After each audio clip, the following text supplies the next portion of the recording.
Oh,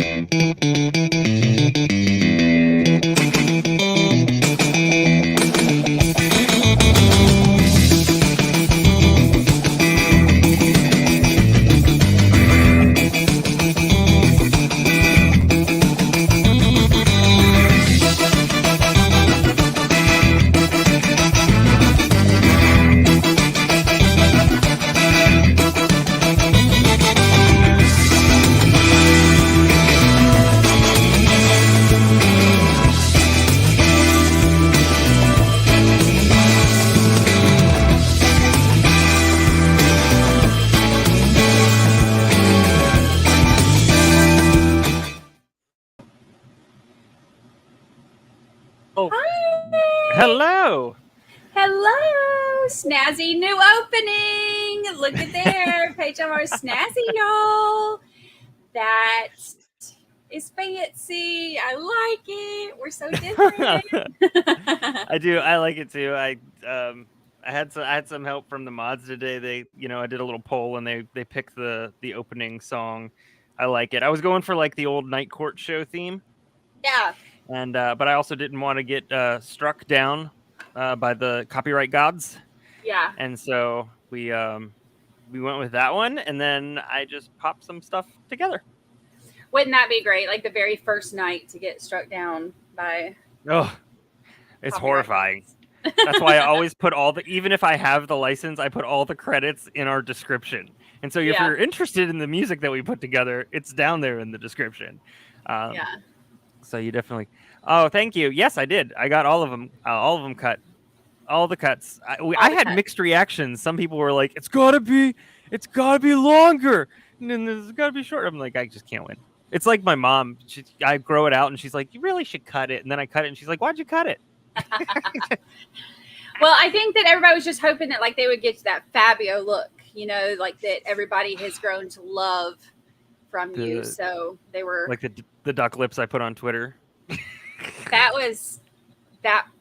That's going to be on a new thumbnail. That's going to be on. That's my Mick Jagger. That's my Mick Jagger. Speaking of your new picture on with your duck lips on Twitter, Brother Brewmeister has 2,000 followers on Twitter now. He is basically famous. He has put out an ad on Craigslist to have somebody follow him around carrying an umbrella for him. He now does duck lip selfies. Like 78.2% of them will be in a gym mirror. The rest will be just randomly by himself, and as he pretends like somebody else takes it. So that is now the level of fame that Brother Brewmeister has reached. Those were some plump lips. I don't know what to do with myself. So I'm just gonna. I have a letter written from Jodi from 2015. Well, I'm fascinated. If you feel like sharing, you can definitely share with moi. And I just posted the email stuff, so hopefully that pops up in a second. That's fascinating. I'm interested to see what it says. Yes. So feel free. And of course I will give you the credit. For sure. Oh, guys, y'all, this is going to be so much fun. No. I don't. That's a really weird thing. That's uncomfortable, and I hope that it remains uncomfortable. The minute I get too comfortable, I'm just planning on Brandi putting me back in my place. So I am on it, doggone it. I will take care of that for you. I'll be like, take your fancy britches off. This is not the time or place for that. I don't think I've ever believed somebody more when they say, I am on it, doggone it. So, yes. All right, so let's award our seats, shall we? Let's see here. Let's go that route. First in chat is 80s Music Man. Hey, Music Man, you get your fake crown and your fake throne, and they match, even though it doesn't matter because they're not even real. Congratulations. We hope that you love them as much as we loved picking them out. Congratulations to you. I hope that your throne looks like the Game of Thrones throne, except with a cushion. Because who the hell sits on that thing for all day? I sat on it. You want to hear a funny story? So Shut the front I door. took Jacob to New York City for like a little mother-son trip for his Yeah. birthday. It was like his 16th birthday.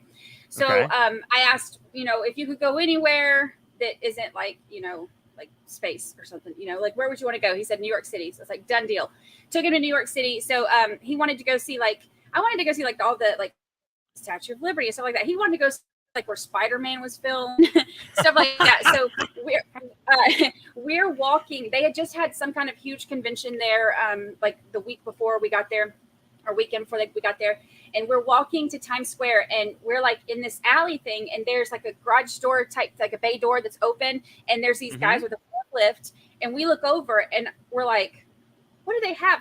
And they had the Game of Thrones throne on a pallet, and they were moving it because they had it there for this convention.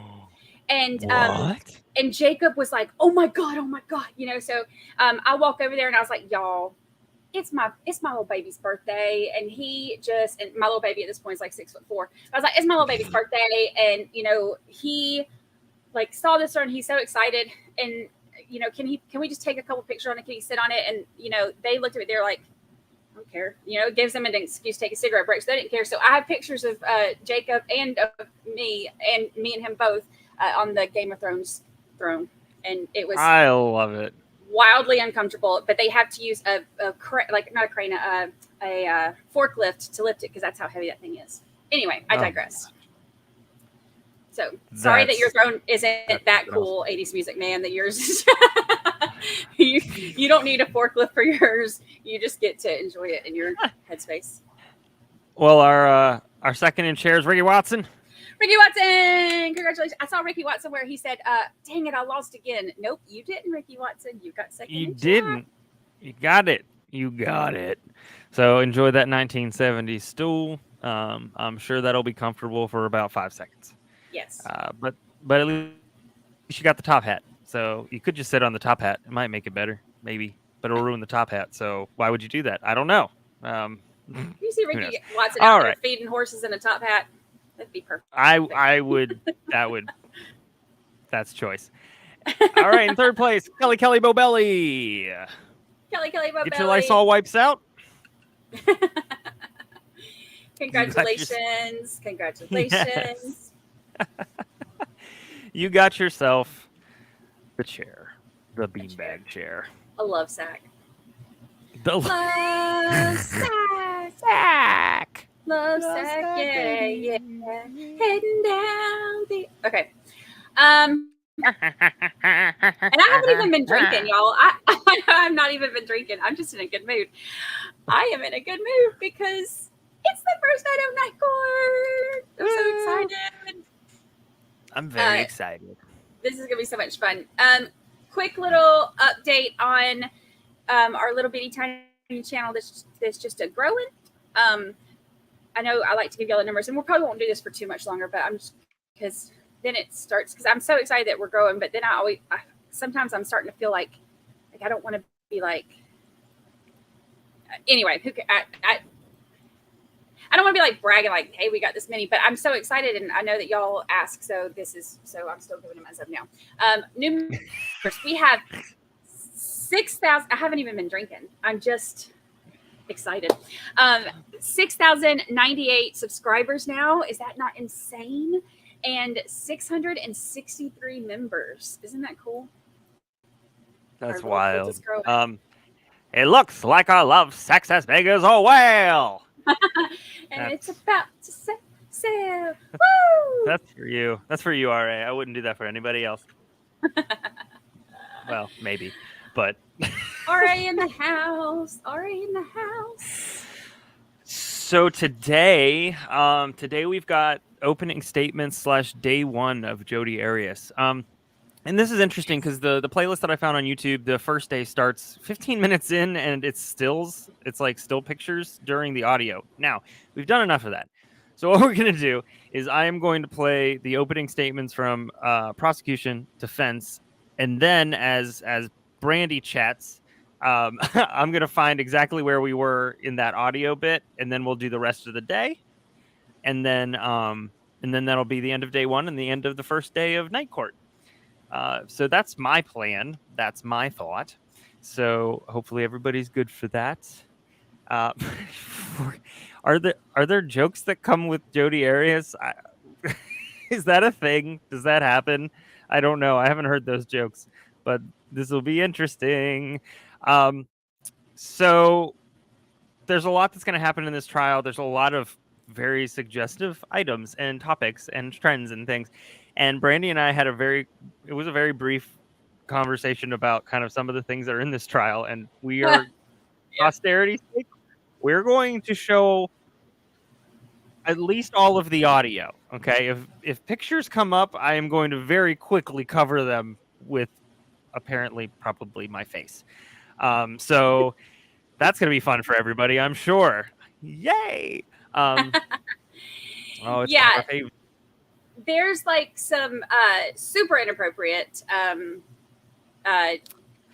Virginia Littles on it. I'm not going to highlight that one, but yeah, if y'all are wondering what we're talking about, check out Virginia Littles comment. Let me just rip the Band-Aid off. There is an hour and a half long telephone call played by the defense that is basically just an hour and a half of phone sex. And I'll say it. Now, here's the thing. This is what Brandi and I have decided to do. One, Brandi is going to be with me during that night because cringe fest if it's just me.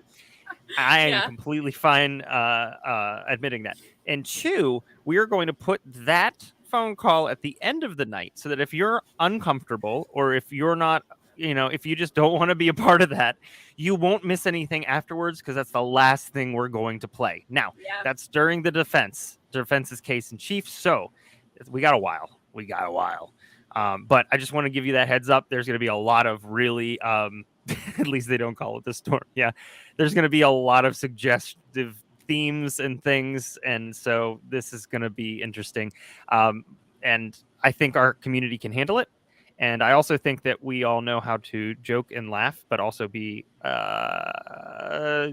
super PG-13 inappropriate. So I think we'll be fine. It'll be fine. It might be uncomfortable for a while, but we'll ride out the storm. I'm not riding nothing.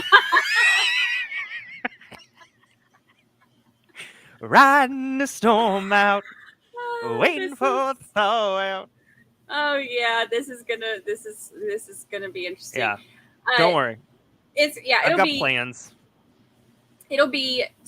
Jam said, "Stop saying storm." How about sorry, Mrats? Jams? That's storm backwards. Mrats. Oh, too funny. Paige said, "Where's that? Not right out the." Hi, Tish. It's good to see you too. Hi, Tish. I'm glad we're here. I'd like to get off this ride, please. Jennifer, that's a really good question. I actually looked this up right before we started, and from what I saw, the only news that I could see, and I could be wrong, and somebody could definitely backhand me, and that's okay, as long as it's with the right info, is that he was going through a psych evaluation today. I was under the impression sentencing was today, but maybe there was a change. I'm assuming by vile man you mean Joseph Zeeler. He is extremely vile. So, yeah. But I'll look. I didn't see it either, but then I saw something that it's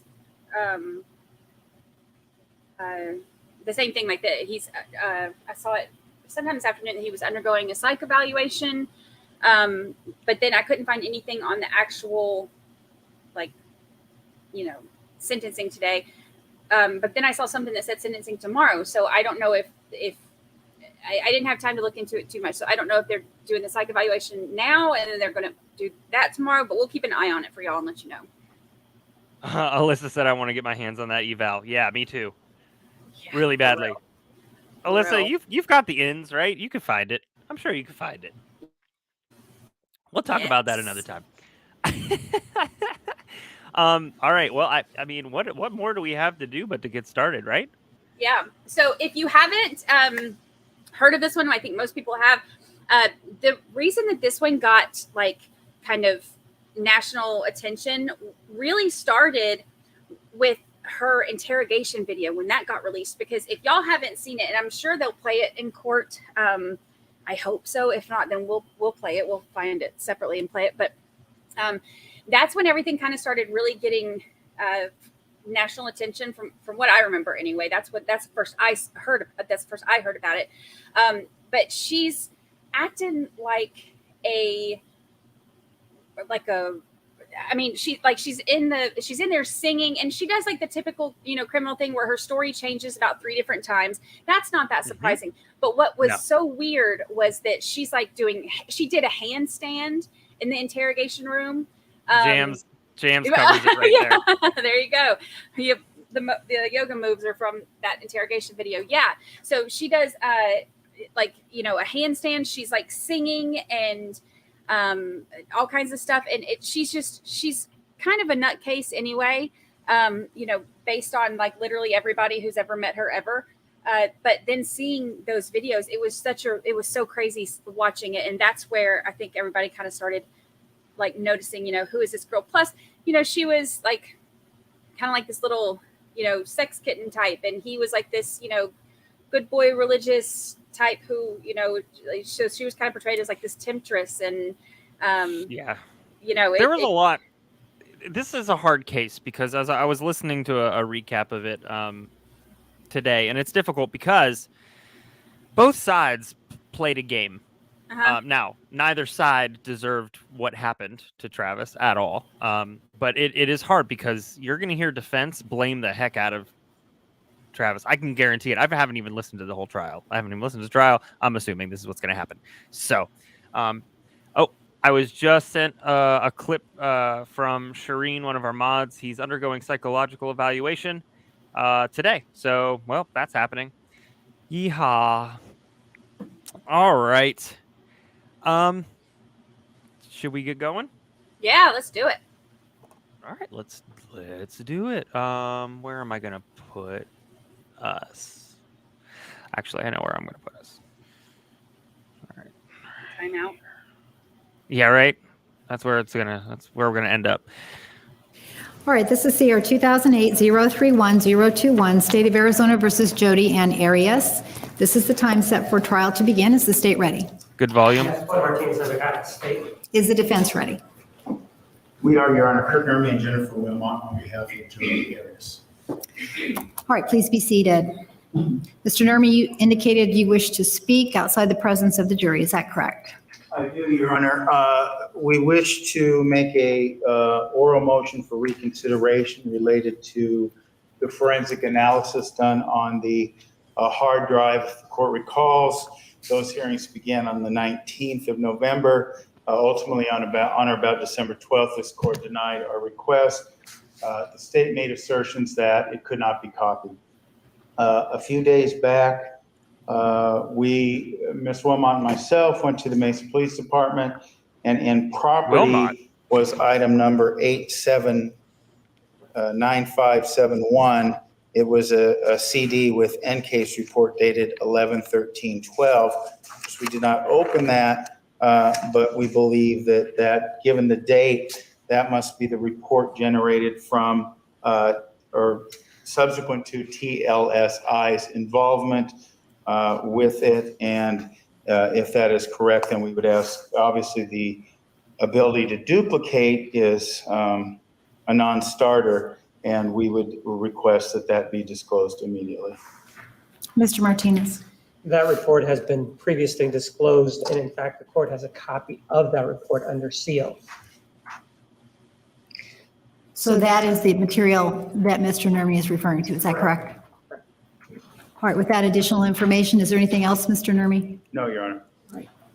Your motion is denied at this time.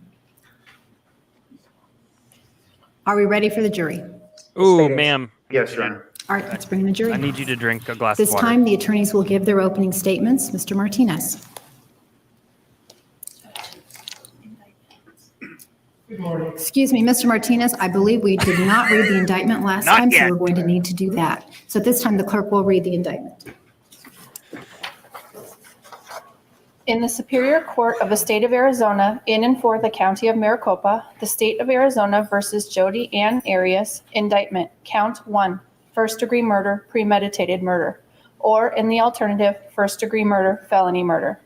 The grand jurors of Maricopa County, Arizona, accused Jodi Ann Arias on this 9th day of July 2008, charging that in Maricopa County, Arizona, count 1, Jodi Ann Arias, on or about the 4th day of June 2008, intended or knowing that her conduct would cause death with premeditation, caused the death of Travis B. Alexander in violation of Arizona law.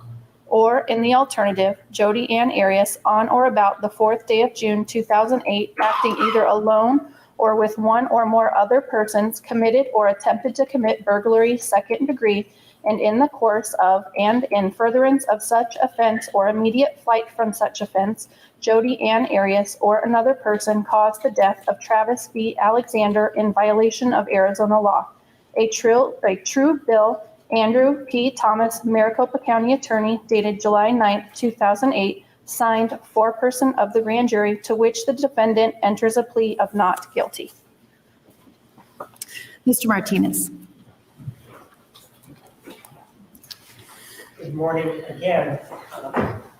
This is not a Good morning case. again. The person who done it, the person who committed this killing, sits in court today. It's the defendant, Jodi Ann Arias. And the person that she done it to is an individual by the name of Travis Victor Alexander, a former boyfriend of hers, an individual that she was in love with, an individual that was a good man, an individual that was one of the greatest blessings in her life. And this love, well, she rewarded that love for Travis Victor Alexander by sticking a knife in his chest. And you know, he was a good man, according to her. And with regard to being a good man, well, she slit his throat as a reward for being a good man. And in terms of these blessings, well, she knocked the blessings out of him by putting a bullet in his head. Oh my During gosh. one event that occurred on June 4th of 2008. Travis Alexander had the misfortune of meeting up with the defendant in Las Vegas, Nevada at the MGM Grand back in September of 2006. They were both involved with a group called PPL, or Prepaid Legal. And basically what this organization did is they went out and they sold units, if you will.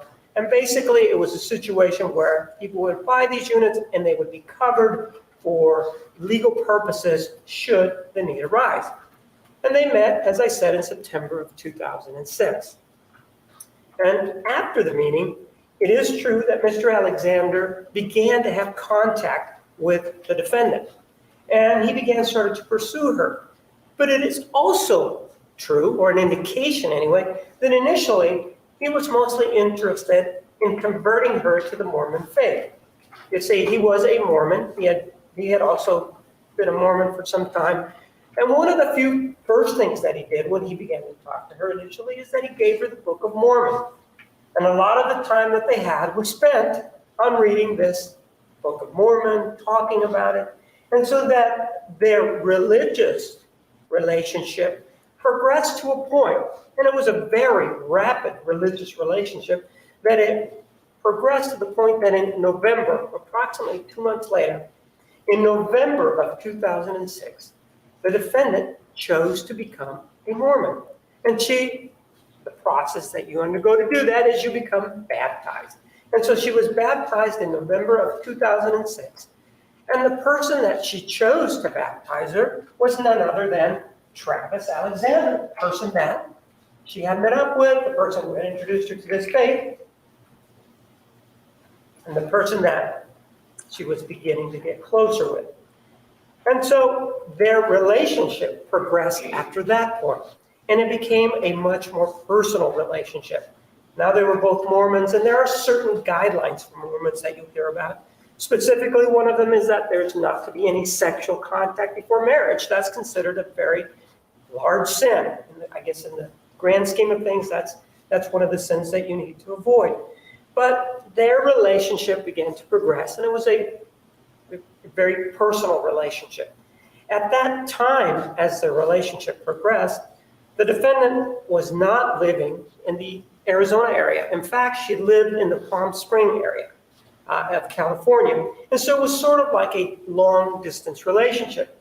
They would call each other, they would send text messages, they would email each other.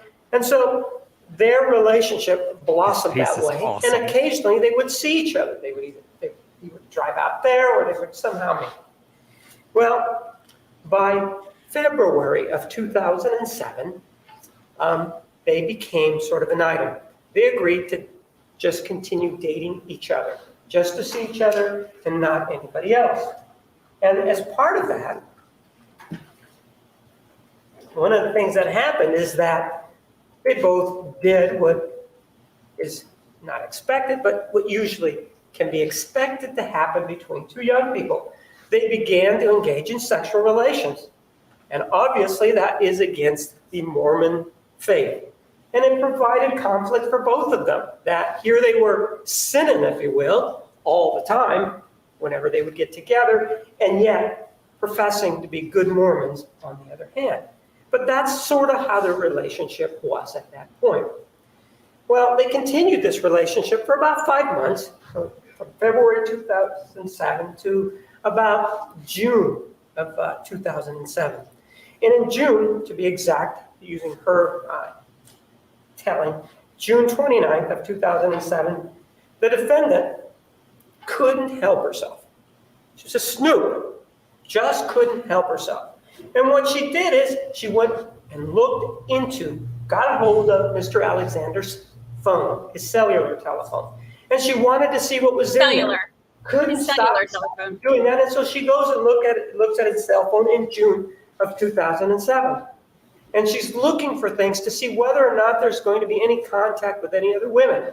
She describes them as being flirtatious, and she wanted to know what was going on and wanted to see if there was anything in that cell phone that would confirm her suspicions about his flirtations.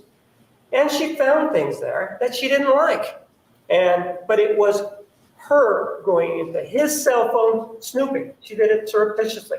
She did it without his knowledge because she wanted to know. Just couldn't help herself. And so she looks in there and finds things that she doesn't like. And at that point, they break up. That's June 29th of 2007. And remember, at that time, she's still living in Southern California in the Palm Spring area. And so after they broke up, you would expect that perhaps the emails would end, you would expect that perhaps the text messages would end, and maybe that the calls would attenuate. But just the opposite happens. Because instead of staying there in Southern California, or perhaps moving to where she was originally from, which is Wairika, California, which is on the Oregon-California border, instead of going there after this breakup in June of 2007, what does the defendant do? The power What does of he one do? Come on. or one phone call. It didn't even show that there were any. Okay, but wait, Hate can it I so just much. point something out real quick? How come this is 10 years ago and their audio and video is better than the audio and video that we New have Hampshire? from most trials right now?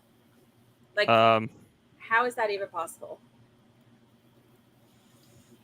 It's a good question. I saw some people saying, somebody said, where'd it go? What were we doing in 2008? And I thought that was a really funny question. I would love to know what y'all were doing in 2008, actually. No, I want to know what you were doing in 2008 while I take care of something else. In 2008, I was, where was I in 2008? Let's see. Jacob was like 5. I was doing retail management, and I was still living in Georgia. It's before I moved because I moved to Ohio for 5 years, or almost 6 years, I think. So it was before that, and that's all I remember. Jacob, my whole like when Jacob was young, like that was all. That was it. That was all I did. Like take care of him. That was it. I mean, it checks out. Yeah. It checks out. Boy, now I got to think about what I was doing. Oh, I was making bad decisions in college. That's what I was doing. I finished all that up in like 2005 or something. Let's see. Giving birth to a baby. Oh. That doesn't sound as fun. Amos said, I remember nothing about 2008. Lindsay Lewis said sophomore in undergrad. Polly Prissy Pants was a sophomore in college. she was in middle school. I'm old. You're not old.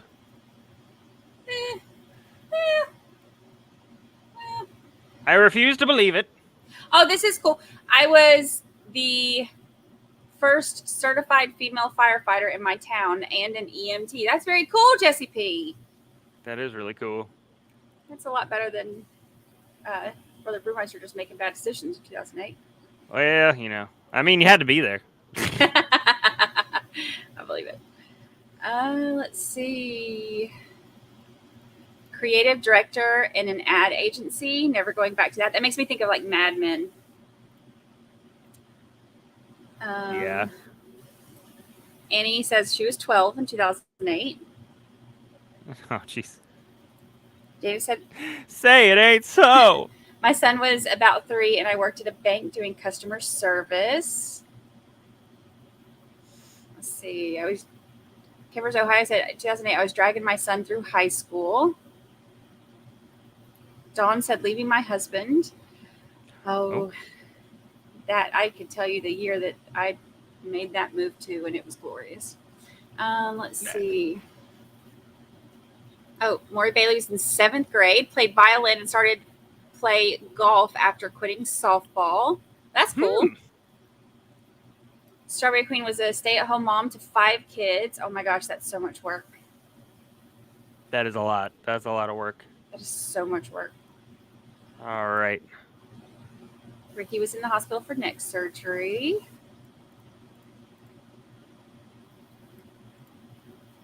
Brooke was 28 with an 8-year-old. I love this. I love hearing all this. Got your teaching degree.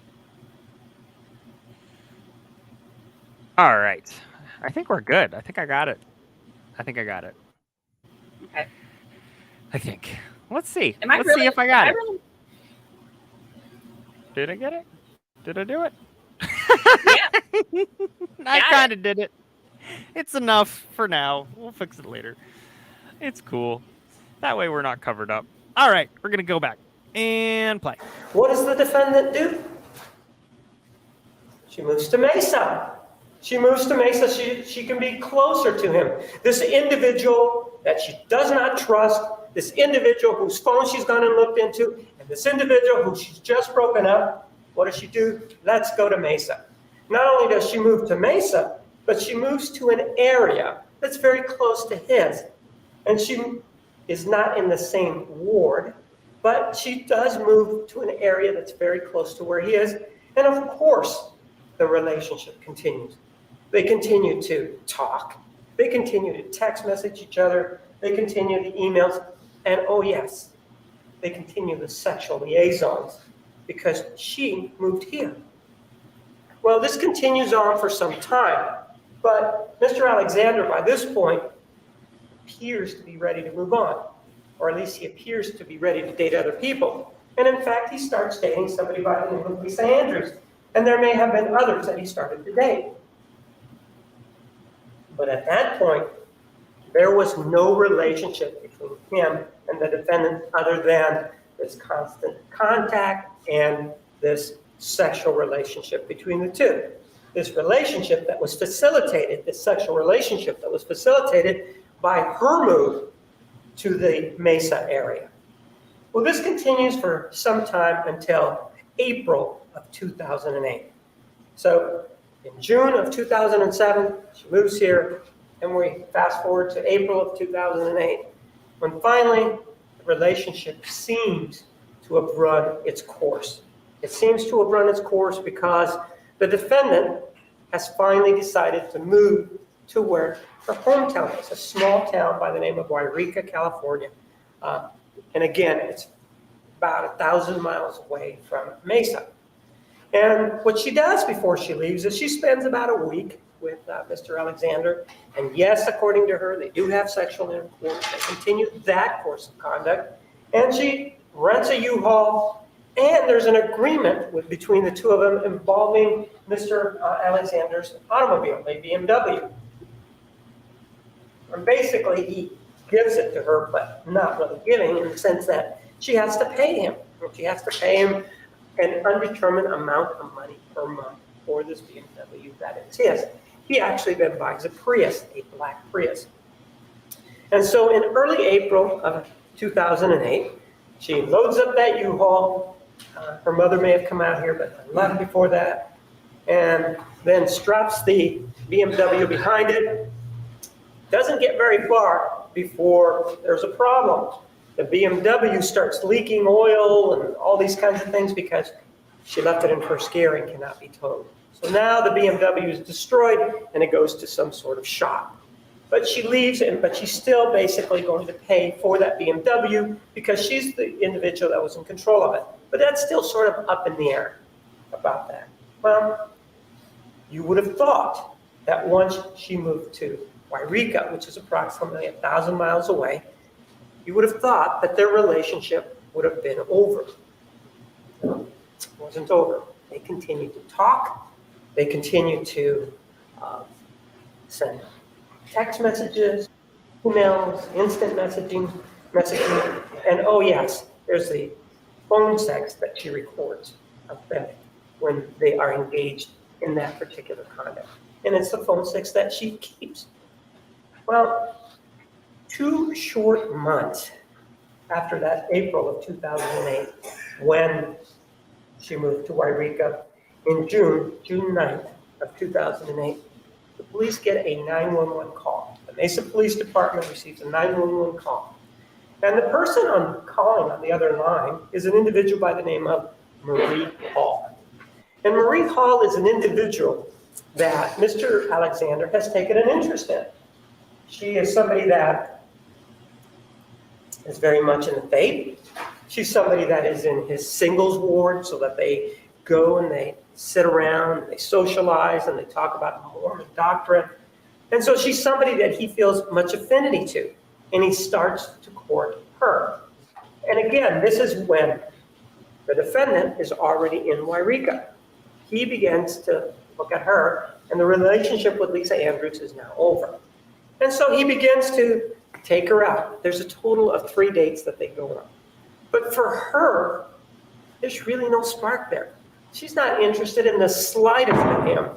Not only is she not interested in the slightest in him, she lets him know about it. It's not like she's going to sit there and just continue to go out with him and hang out and that sort of thing.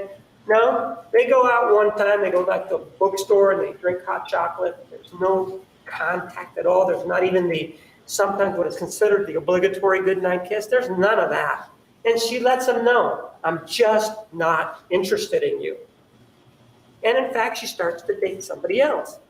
After she breaks up with that person, Mr. Alexander feels that perhaps there's a chance with him. And so they go out one more time and they go to a crafts kind of thing where they put a pot together, that's the kind of thing, or they go rock climbing. That's the extent of their dating relationship. He's interested, she is not, but there's never any physical contact. Well, one of the things that Mr. Alexander has is a free trip to Cancun. This organization, this prepaid legal that he's involved in, has given him, along with other people with the PPL, a trip to Cancun. And he's allowed to take somebody with him. And so he approaches this Marie or Mimi Hall about going with him to Cancun. She says, no, I really don't want to go because I don't want you to believe that there's something going on between us. I really don't want to go there. But he tells her that that's not how it is. They're going to go as friends. In fact, they're even going to be in different bedrooms. So it's a situation where She's been to Cancun before. She wants to go. It was fun. So she doesn't see any harm in going.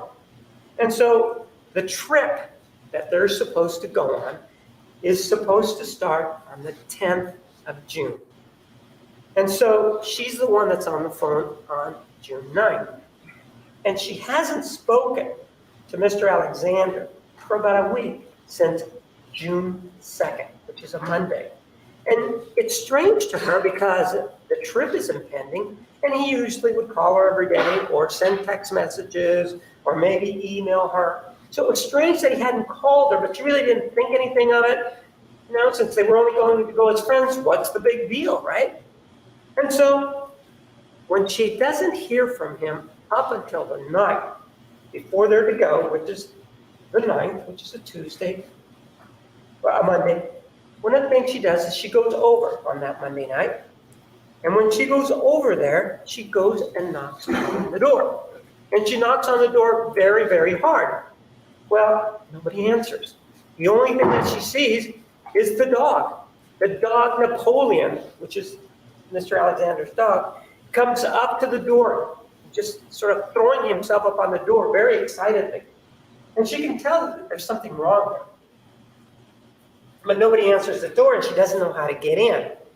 And so what she does is she decides to call a girlfriend of hers to see if they can get in or somehow make contact with Mr. Alexander, because it's been about a week, and now it's already June 9th, and there's a problem here. And since they're going the next day. Did they determine they were going to match their Well, she calls haircut? this friend of hers It who looks like says, it. okay, I'm going to be out there, and I'm going to meet you at the house.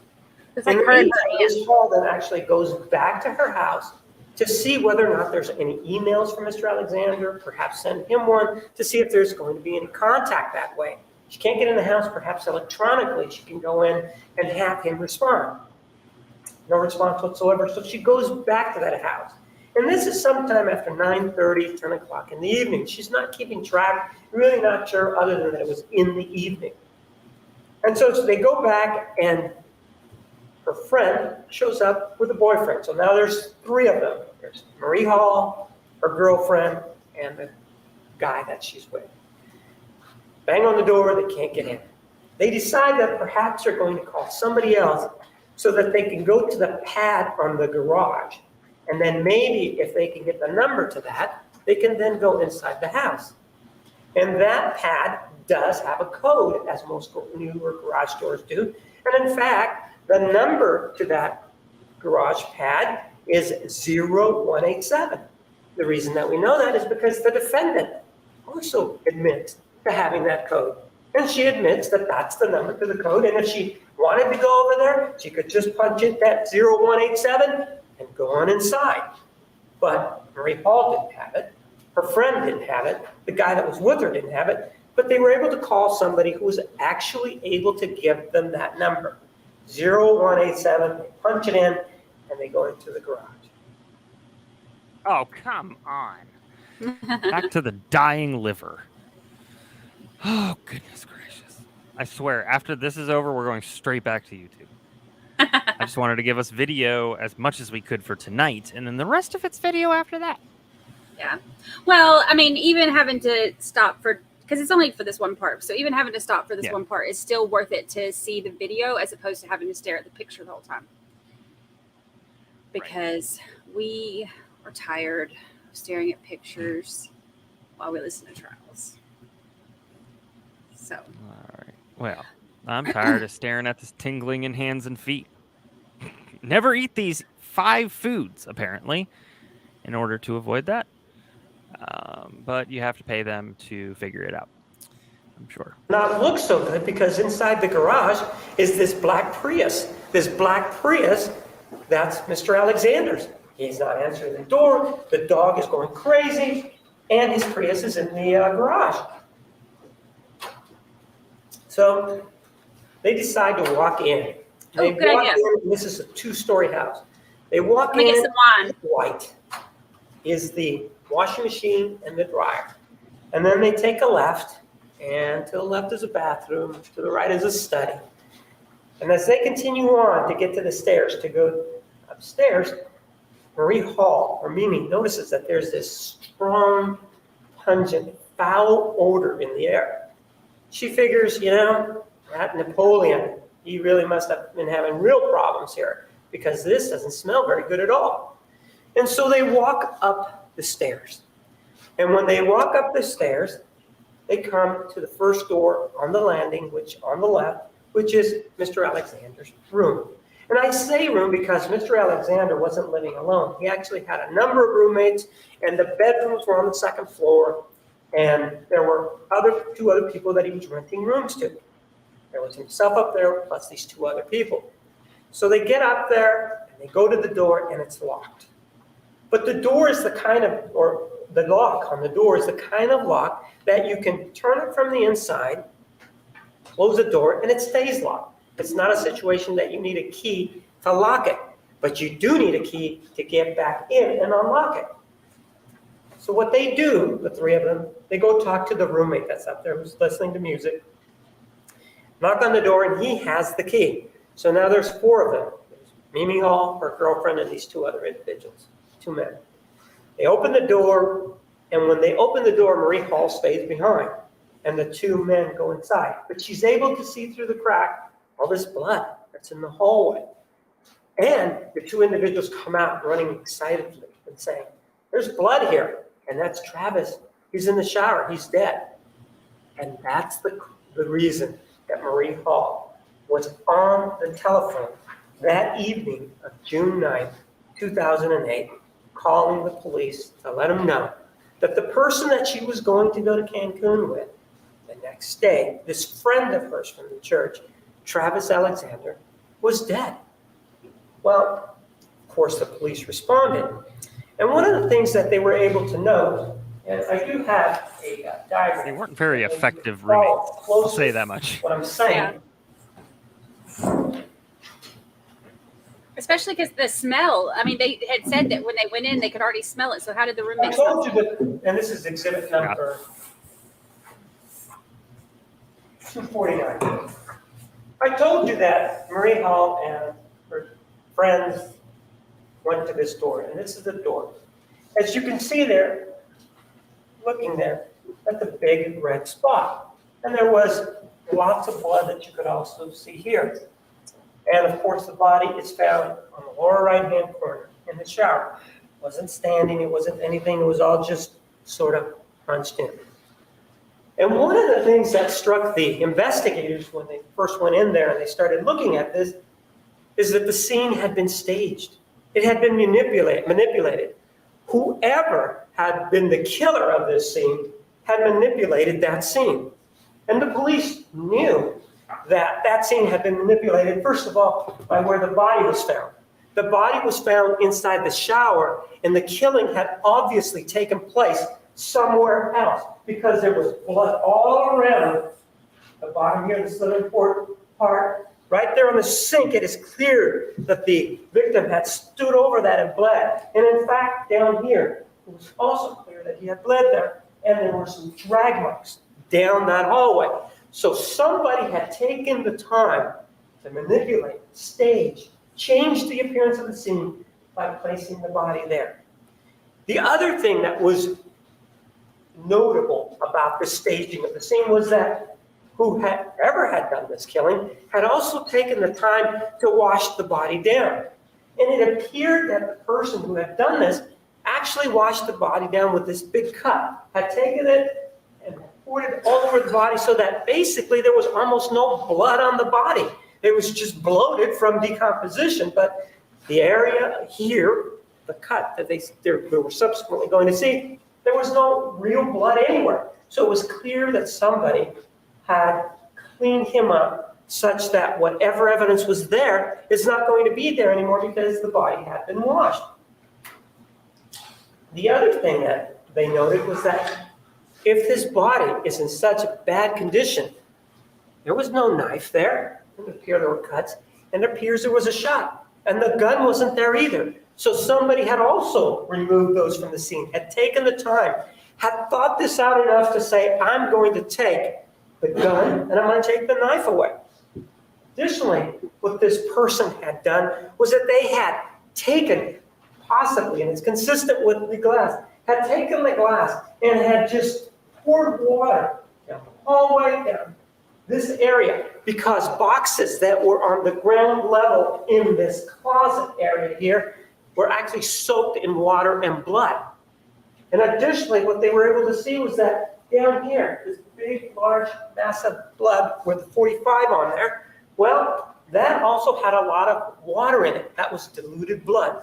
Somebody had taken the time to actually try to clean that. Not only that, the items have been moved. For example, there was a scale, and the scale underneath it had drops of blood that somebody had, somehow the blood had gotten there, the scale had been turned over. The mat, the same thing, there was blood underneath. So somebody had taken a considerable amount of time, however much time that would be, to stage that part of the scene. But they weren't through with that part of the staging of the scene. Because what they ended up doing is they took, and there was a matching set of towels there. What they did is they took one of the towels and began to wipe the area there. We don't know exactly what area was wiped down, but the towel is red and has this reddish substance to it. Not only did they wipe it down with that towel, but they took all of the bedding from this king-size bed, and they took that along with this towel and walked it downstairs to that washer as you walk in and stuck it in there. And what was also notable for the police in terms of what was staged and what was manipulated was that here in this closet and in this bedroom where the bed was, that had not been manipulated. In other words, there was no blood there, but the covers had been taken. He has studied this anything case. that was on that had been taken. So much. This man's into that impressive. washing machine. There were also some of the victim's clothing that was in that washing machine. And also, interestingly enough, in that washing machine downstairs was a camera. And this camera, unfortunately, had been put through the wash.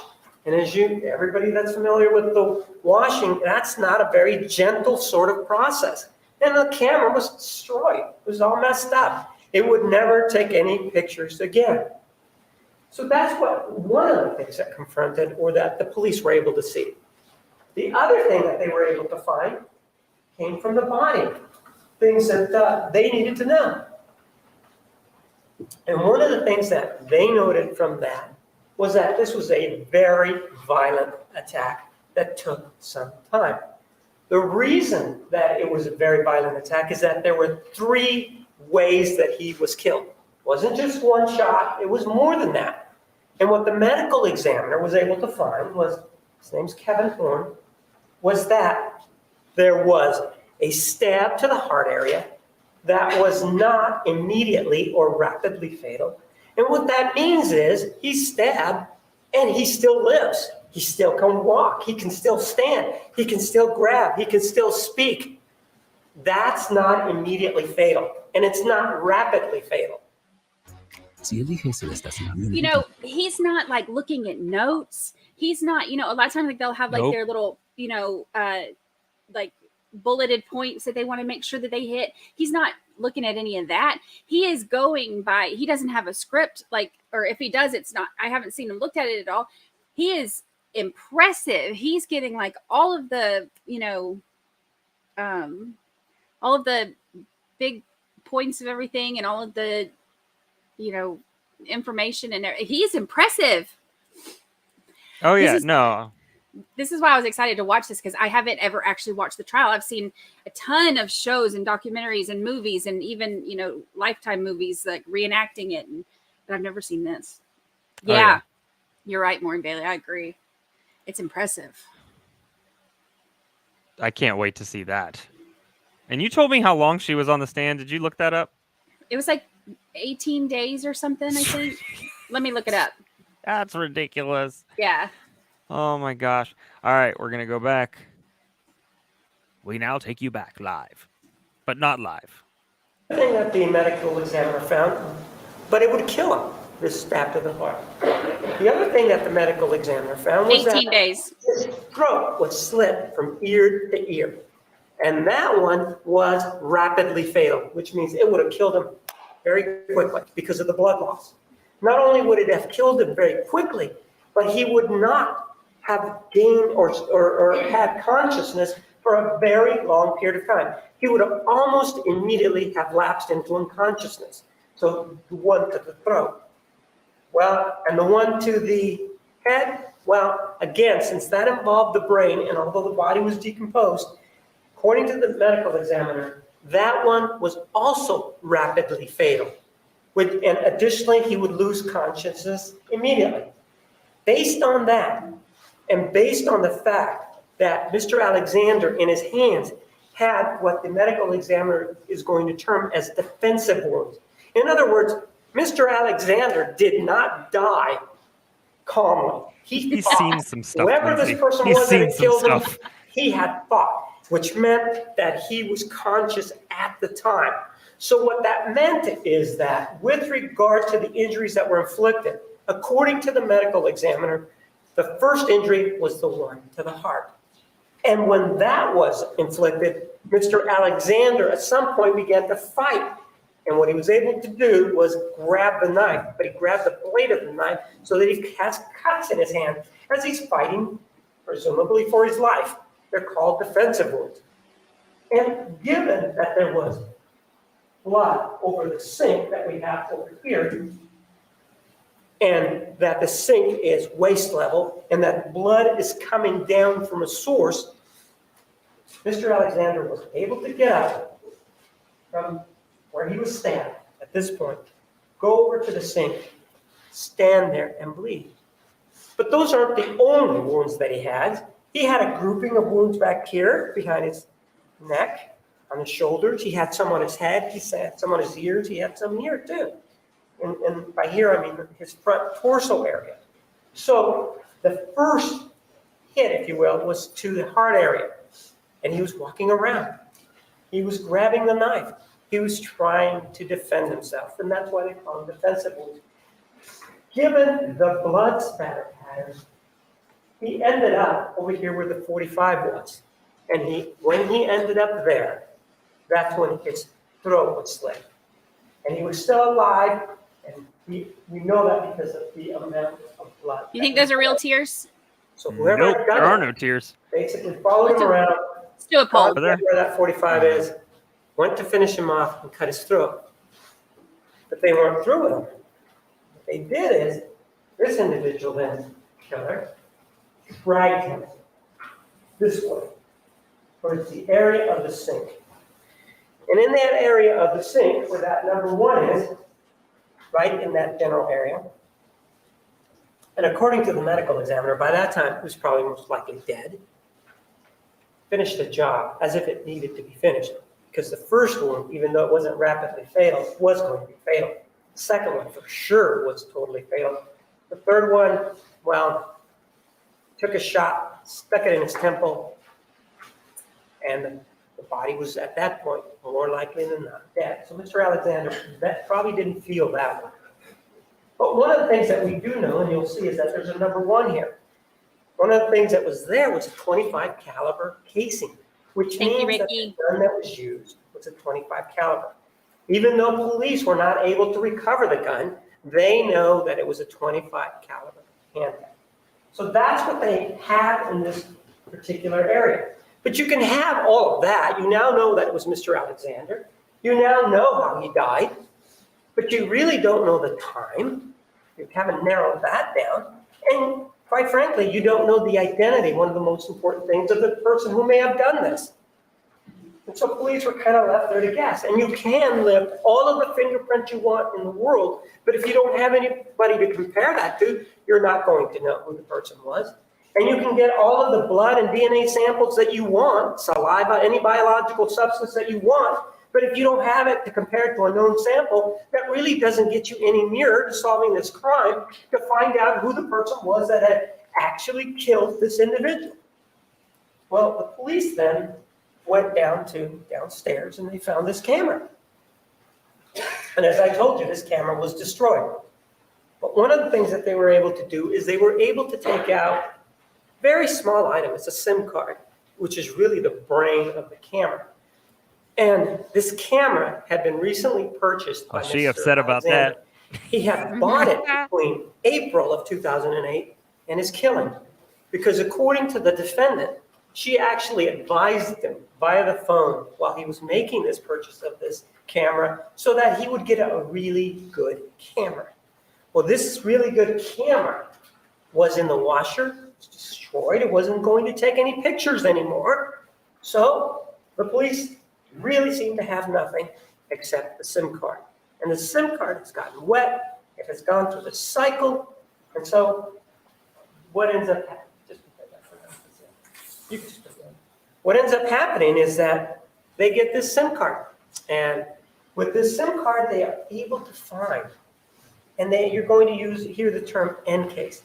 They're able to put it through this process so that even though not only has it been damaged, but in this camera, somebody has gone through and erased everything. So that not only is the camera damaged physically, but the person who had it last, whoever that may be, has erased everything. But the police are able to recover, using this NCASE program, 3 sets of photographs. And the first set of photographs is in the early afternoon. And it's a group of 6 photographs. And these photographs are dated June 4th, 2008, and they have times on them, and they have time to the second. And what they're able to see that on June 4th, at 1:42 and 53 seconds, Mr. Alexander was very much alive. Not only was he very much alive, The stabbings. he was involved in these photographs with a woman. And yes, they were both sinning because they were going at it. They were nude. And yes, they are engaged in sexual relations in these photographs. And the first photograph is at 1:42:53 p.m. The police are able to go in there and get that photograph. And this shows a frontal view of a woman. Then there's another photograph at 1:44 p.m. and it shows this woman's back end. And they're nude. They're just taking photographs. Her back end. 4:50 p.m. There's a photograph of the victim, and clearly he's excited. But there's also on there a bottle of KY, which is a personal lubricant that's used during sex. And we know that it was the defendant who introduced Mr. Alexander to the use of this KY. Well, the other thing is that we also, at 1:47, Find out 15, there's another view of the defendant. And then there are 2 other photographs that you really can't tell the time, but certainly they are of the defendant. So there's a total of 4 photographs of the defendant and 2 of Mr. Alexander. And they're both of them are very much alive. And yes, these are salacious photographs in the sense that what they are doing is what happens behind closed doors. But there is no legal prohibition against her driving or coming over to his house and having sex. There's no prohibition about that. There's no prohibition against Mr. Alexander having sex either. But that's what they find. They find him with a woman having sex on June 4th of 2008. Very much alive, both of them sinning, if you will. Well, that still doesn't get you any nearer to solving this crime because at least you know that he was alive on June 4th. And as they look at those photographs, they're able to make a determination, are able to see that actually the person in that photograph is somebody that people know. And it's an individual by the name of Jodi Arias. But you know, photographs can be a little blurry, they can be a little deceptive. You kind of want to be sure that that's the person. And so what they do is on this hallway, and you'll see it as number 77, they were able to find a palm print, left palm print. And that is a mixture, it's a DNA mixture, but it's a palm print. And they're able to compare it to the known photograph of Jodi Ann Arias, and she's left-handed, and that's her palm print, that's on there. So now they have a photograph of what they believe is her, plus they have this palm print, and they've developed a DNA profile from there that matches her DNA profile. PBS Kids tiene todas las Oh, nuevas all right, aventuras de PBS Cyber Kids. Chase. Saluda al Good timing. PBS kids, this is not the time for you. This No, is not poor. the time for PBS form. kids. Oh, goodness Poor form. gracious. I don't know if I knew that. That's fascinating and also hysterical. Yeah. Super inappropriate. I feel like we're going to be using our super inappropriate hashtag a lot during this. A lot. Yep. Like that map. Yeah, that map. Should I bring it up? Yeah. Also courtesy of Shireen. Hold on. Wait, hold on. I gotta pause it first. I gotta pause the video. Hold on, I first. can send it. I just took a screenshot of it. Oh, I got it up. I just had to pause the video. Oh, do you? Okay. This is super inappropriate. Just saying. Just what were they going for here? Just super inappropriate. It's so bad. It's so bad. Oh, it's so bad. Howdy, howdy, howdy, howdy, howdy, howdy, hey. It's so Hey, bad. parent. Oh, yep, the phallic Oh. map. Mm-hmm. Yep. Mm-hmm. Oh, it's Hey, so parents, put your kids in front of PBS Kids so you can watch trials uninterrupted. Oh, Getting it's that phallic map up. On this hallway, and you'll see it as number 77, they were able to find a palm print, left palm print. And that is a Really? mixture, Yes. it's a DNA mixture, but it's a palm print. And they're able to compare it to the known photograph of Jodi Ann Arias, and she's left-handed, and that's her palm print. That's on there. So now they have a photograph of what they believe is her, plus they have this palm print, and they've developed a DNA profile from there that matches her DNA profile. Then also in the hallway here at number 6, down here toward the bottom, right there's the RP and the 6, they find a hair, and they conduct DNA analysis on that hair. And the profile that is developed pursuant to that DNA analysis matches the profile of the defendant. So the police are now sure that the person in those photographs is the defendant, and it's June 4th of 2008. Again, it's nice to know that, and that they're getting close, and it appears, because of all the blood that's there, that she's the person that committed this horrible crime, that committed this horrible killing. So what they do then is that they continue on with the investigation of the photographs, and they find a second set of photographs in this camera. And this second set of photographs is 20 photographs, and they are all of Mr. Alexander. And presumably because she's the one that's in the photograph with him, and they're not out of photographs, in other words, he's not taking them himself, it appears that she's the one that's taking these photographs of him in the shower, and they're on June 4th, 2008 at 5:22:24.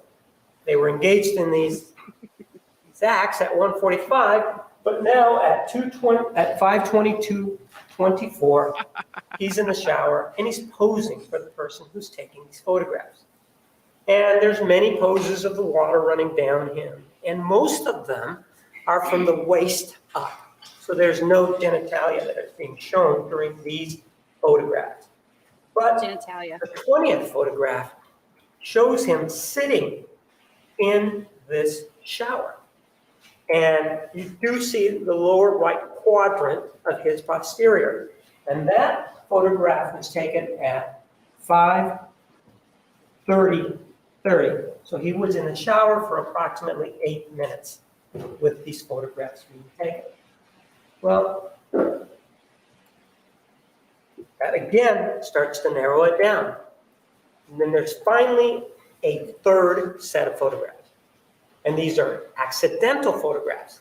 These are inadvertent photographs. These are photographs that the killer did not want taken. And the first one of those is 44 seconds, taken 44 seconds after the photograph of Mr. Alexander's posterior in the shower. And that's taken at Posterior. 5:31:14. Posterior. I'm sorry, that. Yes, that is taken at 5:31:14. So it's 44 seconds after the last photograph in the shower. And this is, if you will, a photograph of movement. And the reason that I say it's a photograph of movement is because it's taken, or it's consistent with being taken from the waist. The camera is straight up. In other words, it's not upside down, it's not to the side, it's straight up. But the photograph is a picture of the lights above the shower, and it's nothing more than movement. But that's when the attack is happening, and that's when Mr. Alexander is being attacked by this individual. The next inadvertent photograph is at 5:32:16, 1 minute, 2 seconds later. And that photograph is taken right here, near that 45. And it's another inadvertent photograph. And this photograph is consistent with the camera being taken off from the shoulder, the lanyard that's around it, and falling. But the camera is actually on the ground now and upside down. So this photograph is upside down. All the other photographs have been right side up, which is consistent with the camera falling here, striking the click, or striking the button and taking a photograph. And you do see the killer in this one. You see, this individual's here. You see her foot. Not only you see her foot, but you see Mr. Alexander's head. You see his arm. You see him bleeding profusely. You see the area of the sink down here. And you know what else you see? You see her manipulating him, trying to drag him or move him. And we know she moved him because he ends up in the shower. So we do know that he's here for sure. Well, she begins to pull him towards the shower. And there's another photograph that's inadvertently taken 1 minute and 16 seconds later at 5:33:32. And this photograph, again, is upside down when it's found. So the camera had not been moved, apparently, from the previous photograph. And this one is consistent with somebody stepping on the camera and there being a photo that it's taken. And on this one, what you do see is the shoulder of Mr. Alexander. You see the trim, and it's a little bit further down this hallway. It's this person that's in court here today. Drags him down in this direction. So the police now know what happened. They know that on June 4th of 2008, starting around in the afternoon, sometime after 1 o'clock, the defendant is there with Mr. Alexander. Even though they've broken up, even though she's in Wairika, somehow she's there in his house in Mesa, Arizona. They know that they engage in what is clearly one of the normal things of our species, and that's sexual intercourse. They enjoyed themselves. Yes, from a religious perspective, both of them were sinning. But she's there, and if she's there from Wairika, she took 1,000 miles to get to that sinning. Then we know that at 5:30-ish, later on, he's in the shower. They know that whatever's going on, his defenses are down, he's very comfortable. We also know then that as he sat there, she took the knife and began to stab him when he was in that defenseless sitting position and stuck the knife in his chest. He struggled. He grabbed the knife. And when he grabbed the knife, of course that resulted in more blood. But since he's not going to die immediately, he's going to die from the loss of blood, and he hasn't lost consciousness, he began to go around the bathroom and ends up at the sink, hunched over. We know that he receives a lot of stab wounds to the back, and they're grooved, and also to his head. We know that he was stationary at that point when he gets to that sink. So we don't know exactly where, but it could be. It's consistent with him then being stabbed at that point as he continues to bleed out. And this bleeding out process is not immediate. He can speak, he can talk, blood may be flowing from his mouth, but he can still make noises, he can still move until he starts to lose strength. We know that, we can say at least, that it's consistent with him then trying to get away when he got as far as here, the entrance to the major part of the bedroom. And we know that because of the photographs that we have. And we also know because of the big blotch of blood that's there. And that's where the slitting ear to ear took place. He was still alive at that point. That's why there's so much blood. Because when you die, the medical examiner will tell you, you can do whatever you want to the body. But if you're already dead, there's not going to be this spurting of blood. There's not going to be this blood that's out there. So he was still alive then. We also know that that is a rapidly mortal wound. And in light of the fact that he was already bleeding, he was more likely than not dead at that point.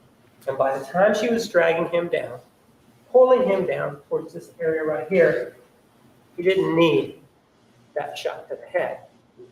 But she had a gun somewhere. She got that gun. We don't know the distance. And part of the reason we don't know the distance is because the body's decomposed. But do know that she put that bullet right in his temple. And that also would have been rapidly fatal. That injury would have also rendered him unconscious. So after that, she took that camera. At some point, knowing what was on there, and you know how difficult it is to deal with these cameras, she was able to go through the process and deleted all of the photographs.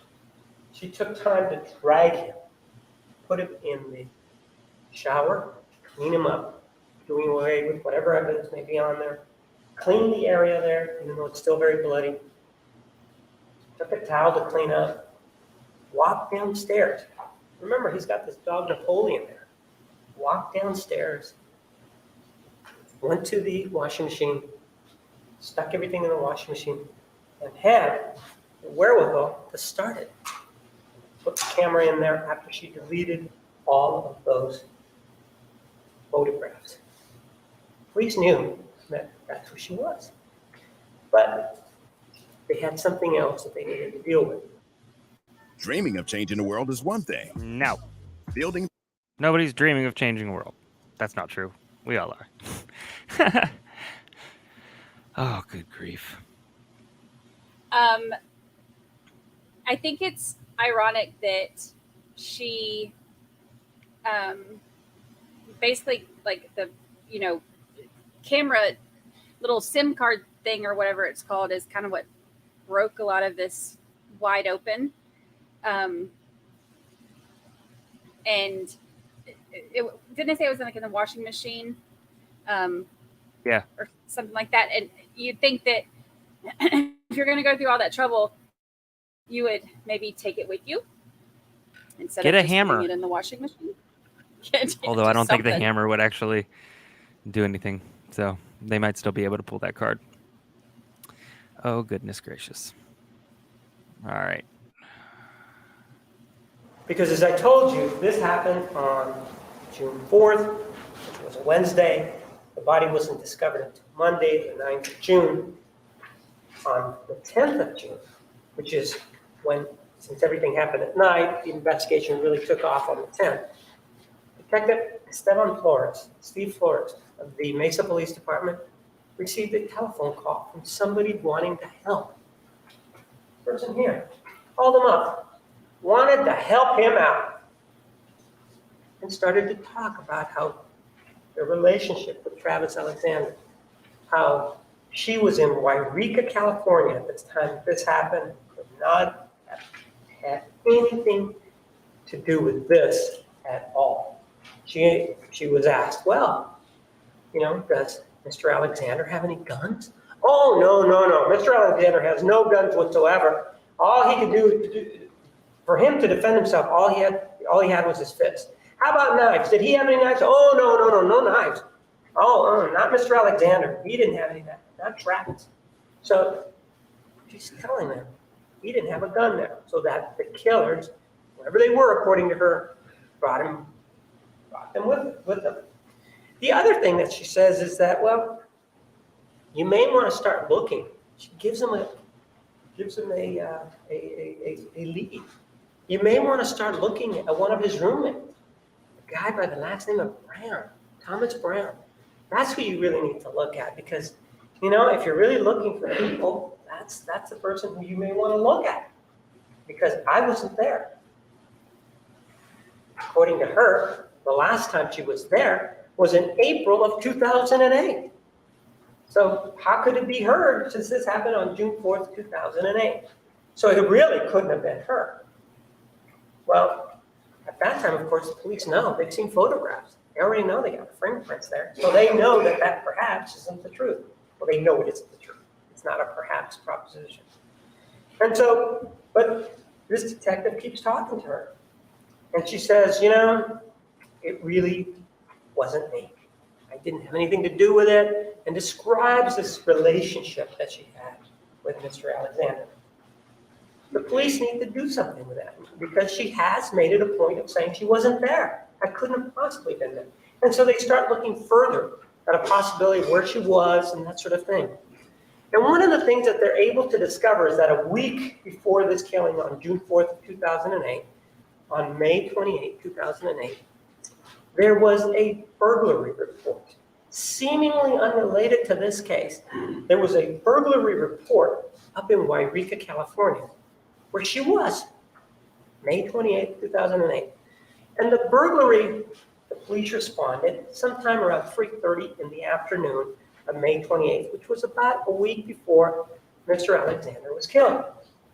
And they responded to a house on Pine Street, the house where the defendant was living back on May 28th of 2008. And police did talk to the defendant about it, and there were items that were taken during this burglary. But according to the officer that responded, Kevin Friedman of the Wairika Police Department, well, you know, there was something not right about this burglary. I mean, maybe the entry, there was a little bit of a problem. It was just like they were very careful how they entered. They opened the drawers, but, you know, there were items that clearly were of value that they didn't take. And, well, it just didn't seem quite right. When he went there were two people there, the grandparents, but the defendant wasn't there.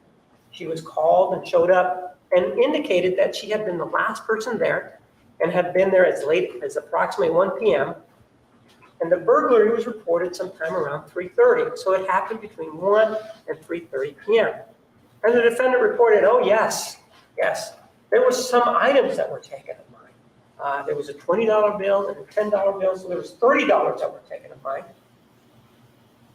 And, you know, luckily for me, before I left, I was able to hide my laptop underneath some dirty clothing. So just in case somebody came in and, you know, wanted to steal stuff, they didn't take my laptop. And thank God I did that because they didn't take my laptop. Well, those were some of the things that were taken and some of the things that weren't taken. But one of the things that was taken was a .25 caliber handgun belonging to the grandfather. And this is just a week before the killing. And it matched in the sense that it's the same caliber, the .25 caliber casing that is labeled number 1 and it's found by the sink. Well, the police looked at that and knew that there was a time, it was very close in time. The other thing that police were able to find was that on that same day, May 28th of 2008, at 9:25 p.m., the defendant sent an email. And she sent an email to Travis Alexander. And she mentions that he's going to Cancun. That's the first mention that is in any of their correspondence, whether it be text messaging, whether it be emails or instant messaging of Cancun. And she indicates that she knows that he's going to Cancun. It is clear now that he's going to Cancun and she ain't going with him. So that's something that they have. The other thing that they start looking around and they're able to find is that the defendant on June 2nd, which is 2 days before the killing, actually went from Wrong answers Wairika, only. What's she looking at? to Redding, California, which is maybe 1 to 2 hours away south. Why does she And look she like went her attorneys south. Like the purpose of renting a car. niece They that's have visiting car from out of rental town. agencies in Wairika, but she actually went to a different town that's Don't they look like approximately just alike? miles away. Like just a younger version? And she went to a Yes. budget rent-a-car, and she spoke to the agent there. And one of the things that she was able to do is rent a car. But again, it was not in her town, and it was in a place that's far away. And the person who rented the car to her, well, he was shown a photographic lineup. And he said, and asked whether or not he saw the person that he rented the car to. He said, oh yeah, there she is, right there, the defendant. He said, but, the photograph that you're showing me, she's got black hair. When she came to rent the car from me, she was a blonde. So, it's the same girl, I'm sure of that. But her hair color changed. Her hair color changed from June 2nd to June 4th in the afternoon when she was having sex with Mr. Alexander. So we know that from the photographs. And she rented the car and said she was going to return it on June 6th of 2008. And in fact, she returned it on June 7th of 2008. And there was over 2,000 miles on that car. One of the other things that police were able to do is that they were able to find receipts. And they were able to show that the defendant, in fact, and she readily admits this now, that she did take a trip. She took a trip, but she was going to go to Utah, according to her. She was going to go to Utah because she has a love interest there, or somebody that could potentially be a love interest, by the name of Ryan Burns. And she was going to visit him, not only visit him, but she was also going there to maybe do some marketing with PPL on this Thursday afternoon, which would have been the 5th of June.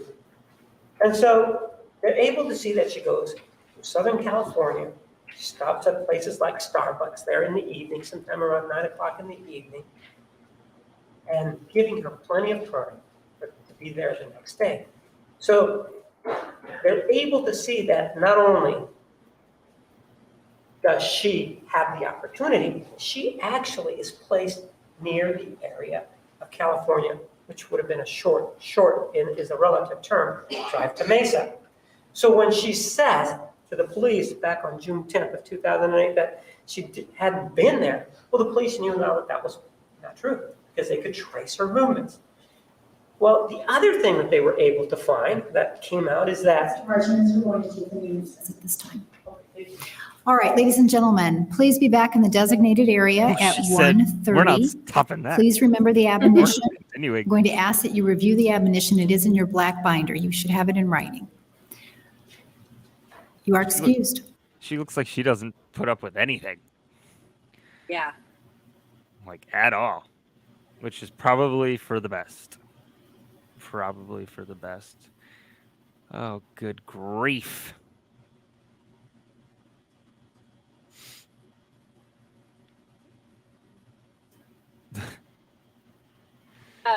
Sorry, I was multitasking over here. Oh, yeah. I cannot get over how much she looks like her attorney, like in the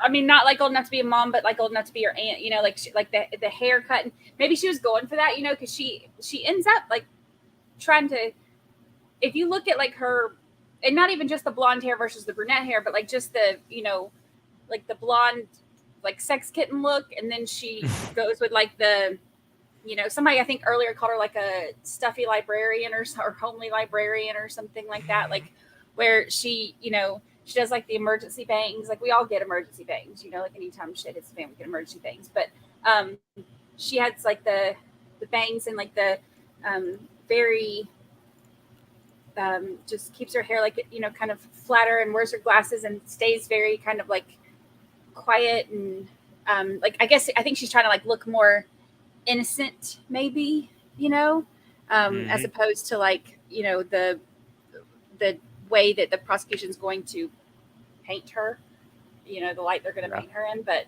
Right. she looks like it looks like she's trying to look like her attorney. Yeah, Laura for said, sure. what are emergency bangs? You know, like if you go through a breakup, or like, you know, all of a sudden, like you're in, you know, you're depressed, or you need a change, or you know, want to buy a couch but you can't. You cut emergency bangs. It's like when you have a crisis, you cut bangs. Is that not a thing? Is that only a thing for? Maybe that's not like a. maybe that's just a me and my friends thing. Maybe All I made right. that up. Maybe I made that up. We're back from break. Prosecution's opening continues. Looks like he might have himself some emergency bangs. We left off before lunch talking about the police investigation into the defendant's statement that she was not at Mr. Alexander's home on June 4th of 2008. And specifically, we were talking about the police obtaining documents that showed that she rented a car in Redding, California on June 2nd, and that they were able to show that she actually made her way down south in California and made her way down to Southern California, and at some point made her way over to Utah. And ostensibly, she indicated that she was going to Utah to meet up with a friend, somebody that she had a romantic interest in, somebody by the name of Brian Burns.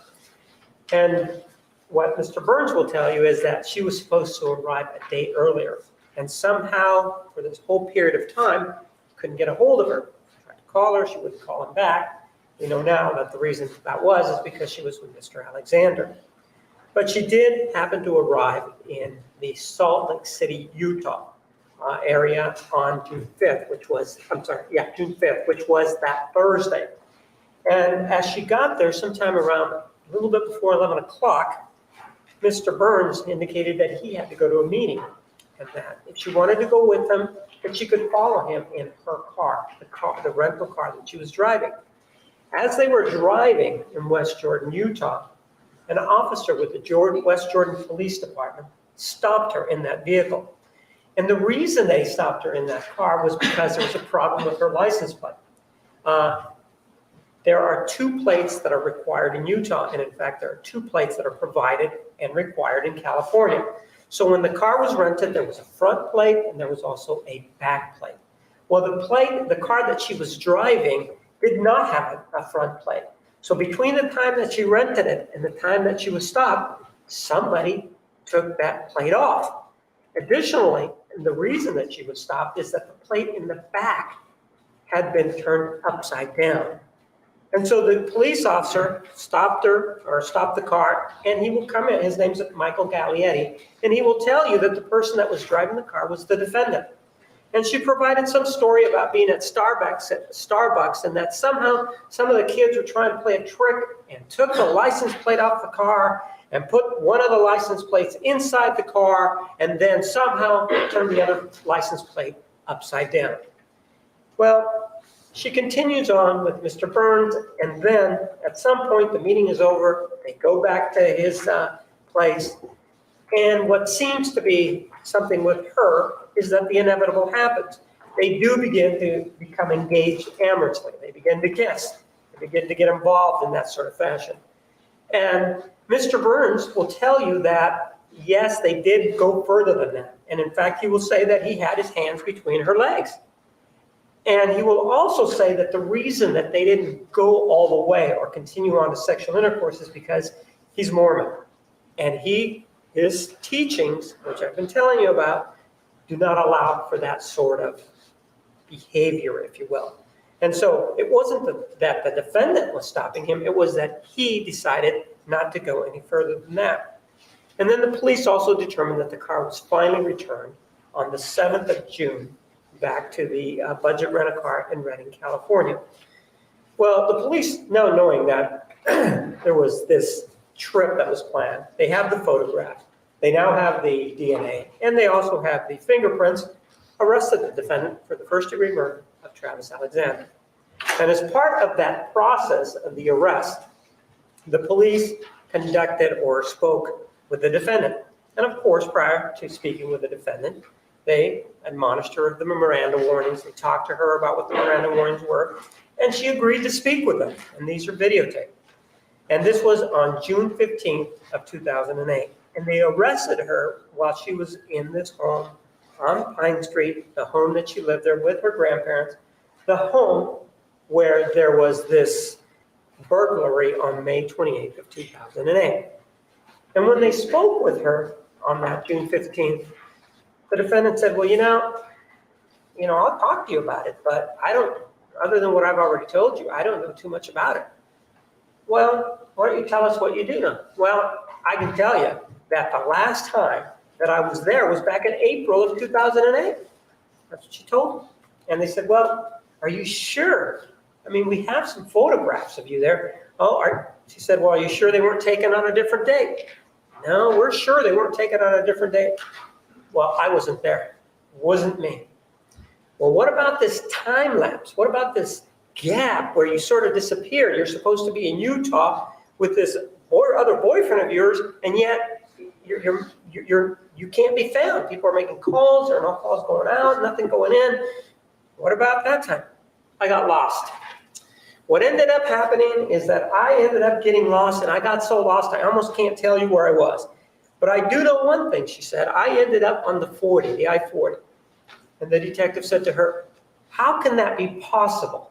If you're coming from California and you're going to Salt Lake City, Utah, how is it possible, since the road goes northeast, the 15 goes northeast and takes you through Las Vegas that way?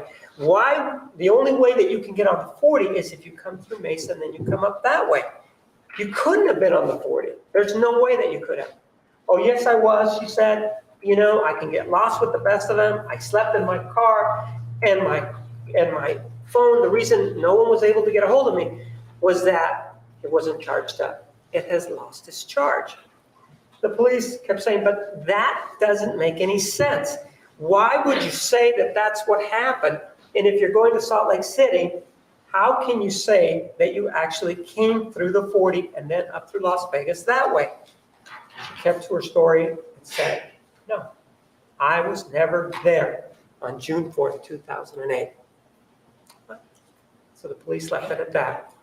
The next day, she indicated a willingness for sure to continue talking to the police officers.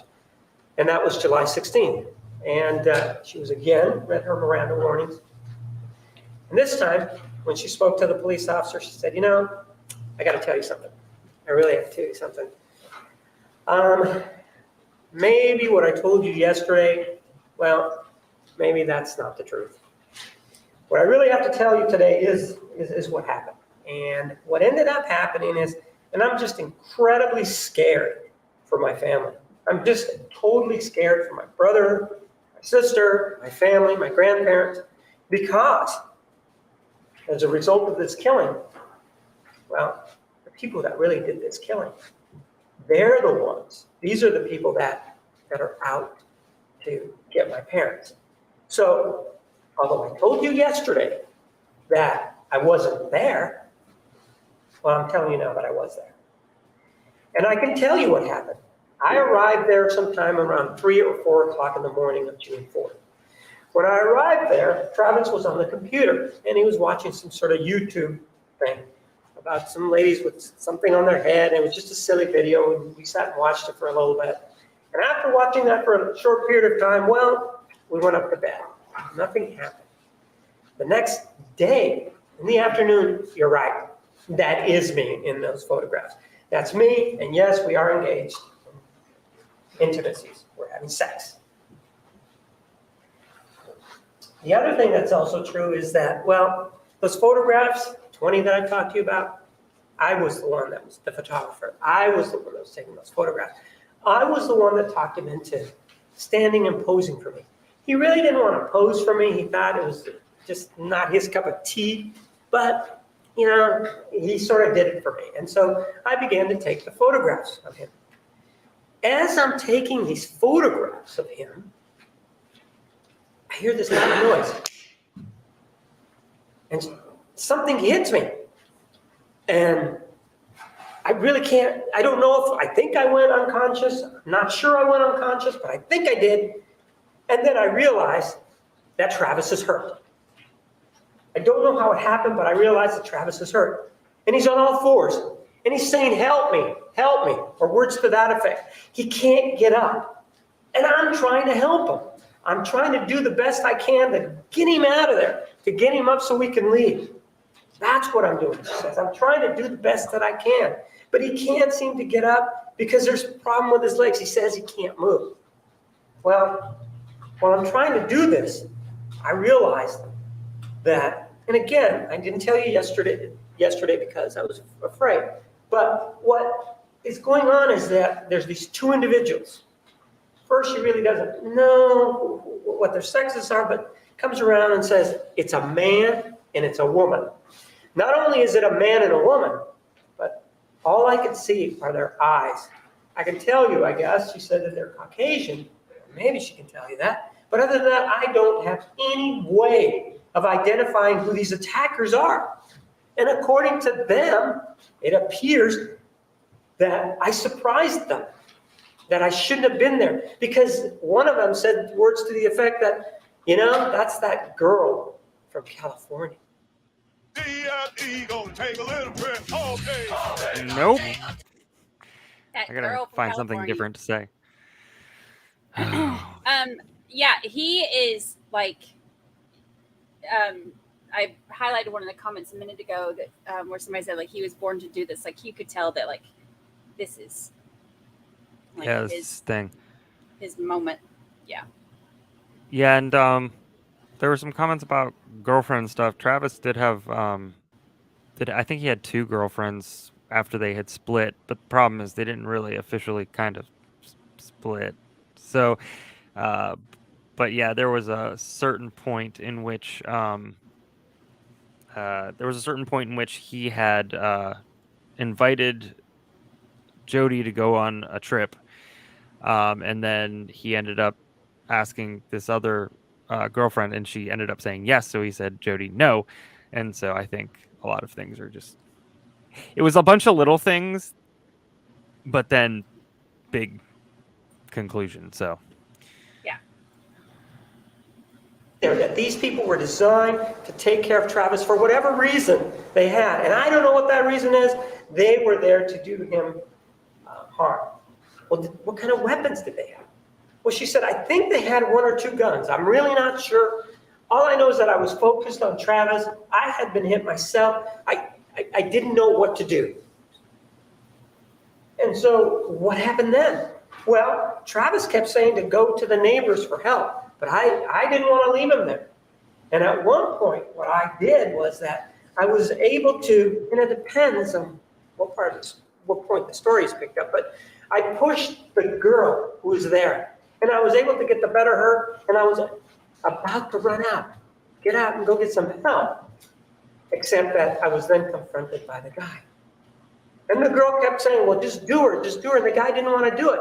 But I had the gun straight at my face.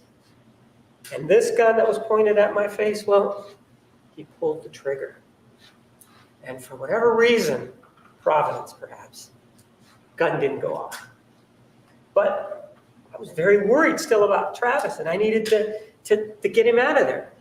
When the gun didn't go off, well, this guy started looking through my purse.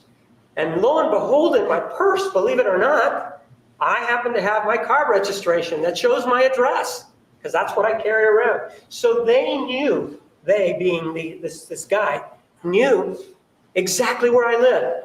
And he said to me, well, if you tell what happened here, the same thing's going to happen to your family. So she then told the detective, how could you expect me to say anything? At some point, she also indicates that she is fighting with the woman. She claims that she's barefoot, and that the woman may have hit her feet, but she was able to hit the woman also. The detective asked, well, what about a knife? Did a knife ever come up? She said, I think the woman was the one that had the knife. And when you were going through all these things, and she says everything happened in the bathroom, when you were going through all these things, what was Travis doing? What was going on with Travis? Well, he was alive. It looks like he was really in a lot of pain. But there wasn't anything I could do because he couldn't get up. I tried. I did the best that I could. I fought with the girl. I had the gun pointed at me. I mean, they already knew where I lived just by looking at it. They knew my address, and I guess that committed to memory. So I was worried about my family. So there was nothing I could do. So what happened next? Well, I was able to pick up my purse, and the police did not find any articles of clothing there from her. I was able, she said, to pick up my purse, run out of the house, run downstairs, and nobody chased me. And then I was able to get in the car. And I was able to drive away and make my getaway. Why didn't you call the police? She was asked. Well, don't you know? My phone wasn't charged up. That's why I couldn't dial. That's what the problem was. Never called the police from there all the way to Utah. There never was a call. The only call came from Murray Hall on June 9th. Well, that's her version. And after that version, the defendant seemed to want an audience. And she began to go on national television to talk about it. And basically, that was her story, that there had been two other individuals that had done it. And in fact, she went on a show called Inside Edition, which will be exhibit number 247, and she talked to them about this. No, I've never even shot a real gun. You did not stab him 27 times. That's heinous. Or I've never. slit his throat from ear to ear. I can't imagine slitting anyone's throat. Let's see if we can hear that again.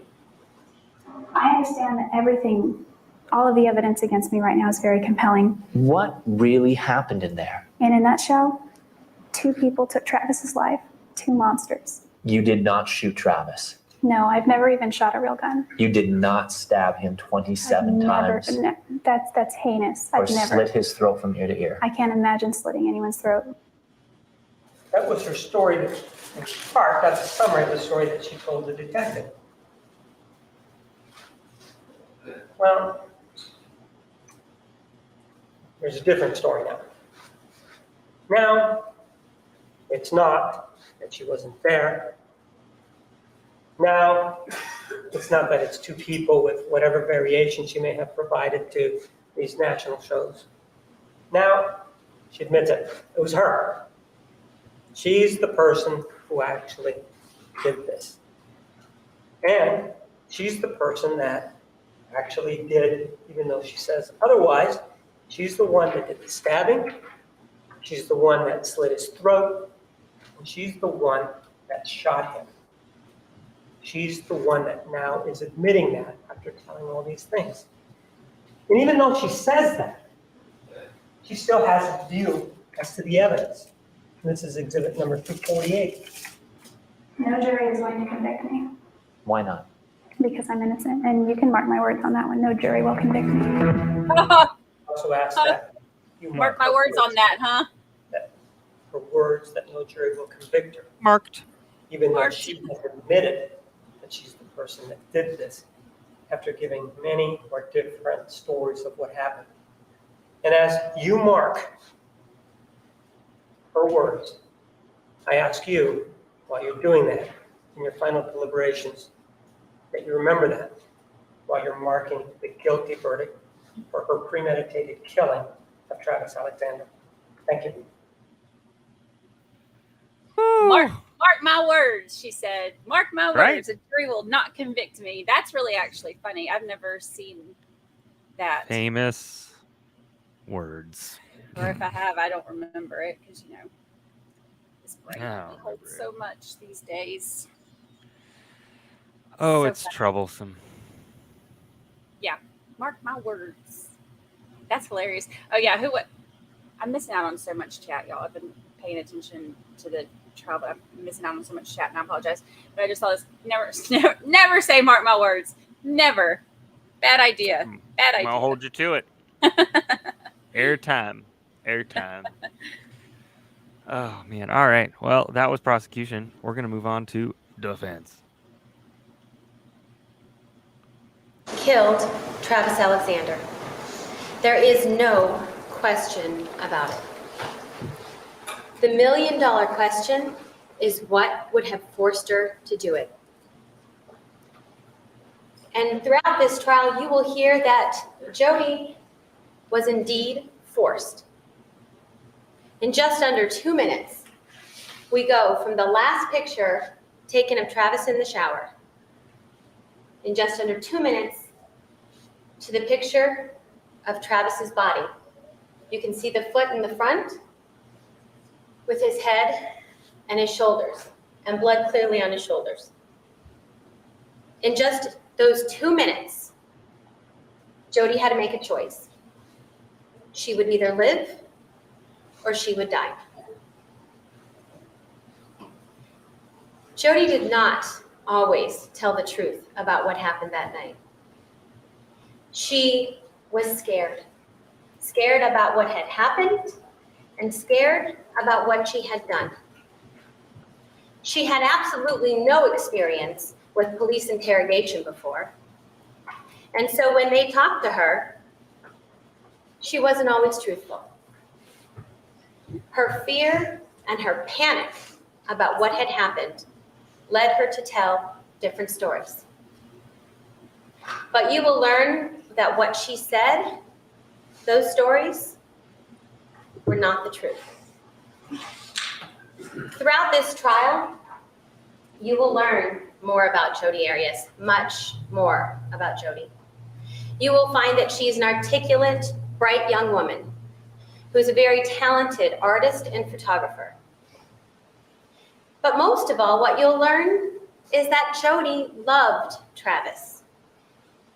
And so what would have forced her to have to take Travis's life on that awful day? In order to answer that question, we have to go back to the beginning, back to just before she and Travis first met.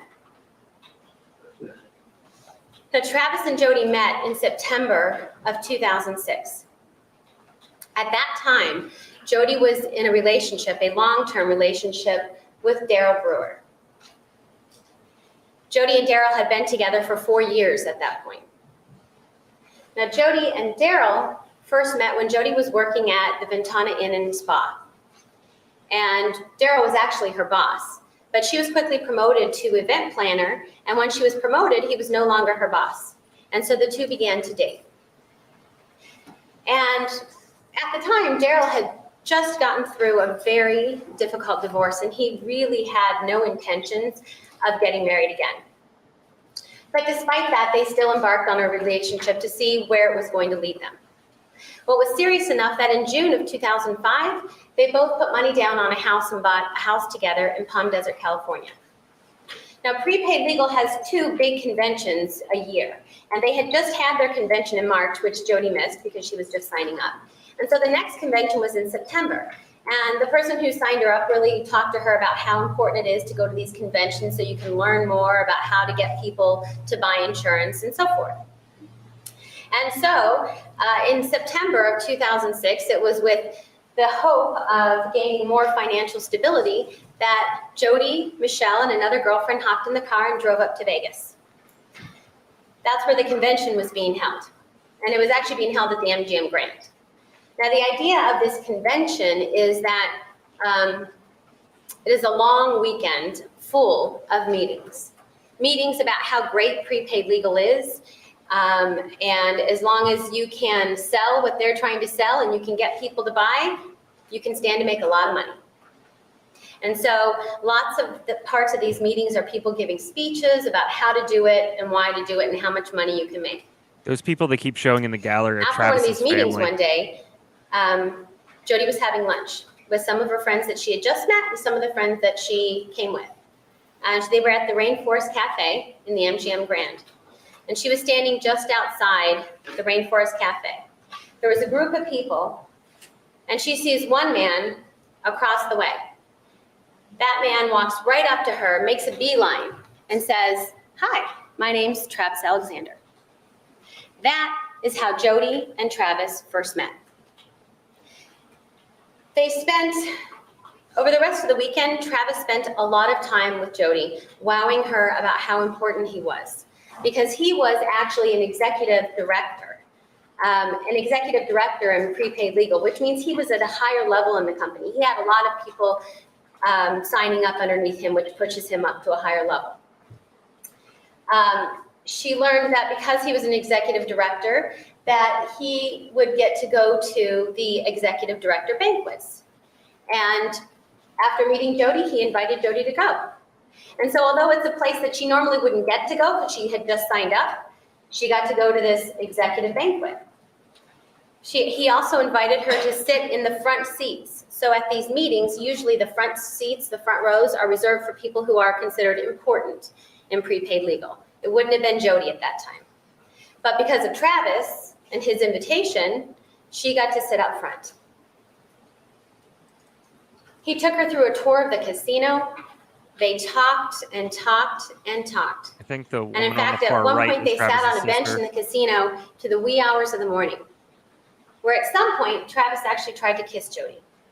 But Jodi had to stop him and remind him that she had a boyfriend, Daryl. During the time that they spent together, Jodi learned a lot about Travis. Not only was he an executive director at Prepaid Legal, but he, being an executive director, he made many speeches at these conventions to try and get people to sign up at Prepaid Legal.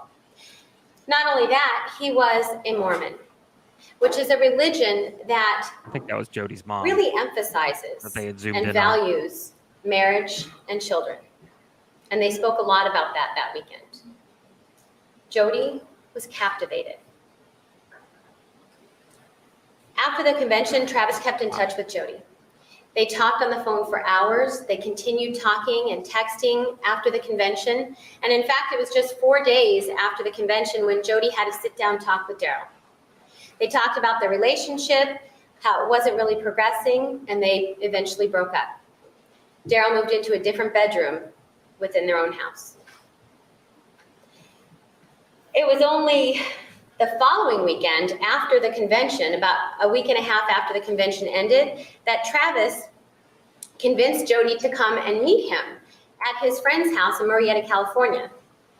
And that was Chris and Sky Hughes. And Jodi agreed. So she drove up to meet Travis with his friends at their house and spent the weekend with them. It was that weekend, a week and a half after first meeting Travis, that they introduced her to the Mormon church. And they took her to church. It was a few days after that, the following Wednesday, that Travis, on his way home from California, back to Mesa, Arizona, stopped in Palm Desert, California, to see Jodi once more. And when he stopped, he met Jodi at a Starbucks. It was at that Starbucks that they had some more discussions, and that was when Travis gave Jodi the Book of Mormon. Shortly after that visit at Starbucks, Travis sent missionaries, Mormon missionaries, to Jodi's house in Palm Desert. And those missionaries came to visit her once a week, from the end to the end of September all the way through October. The missionaries would have sit-down talks with Jodi, discuss the LDS Church, discuss the Book of Mormon, and all the good reasons why it was to join and convert. And so, in November of 2006, just 2 months after meeting Travis, Travis convinced Jodi to convert to Mormonism.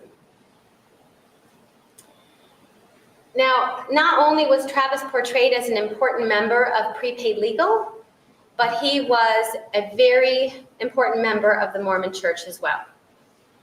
He was a temple member.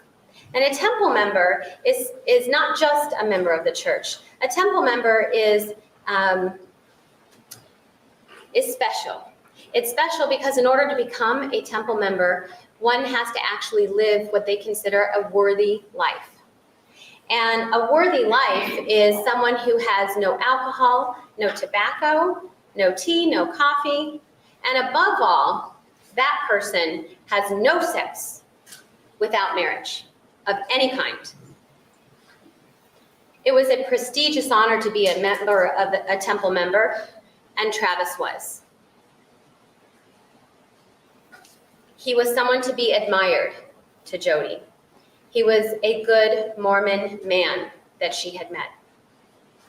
And in November, Travis baptized Jodi into the Mormon Church.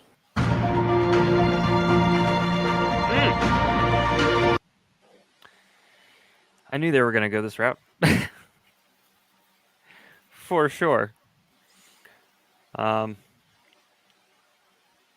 I mentioned before, there's a lot of things that happen on both sides. But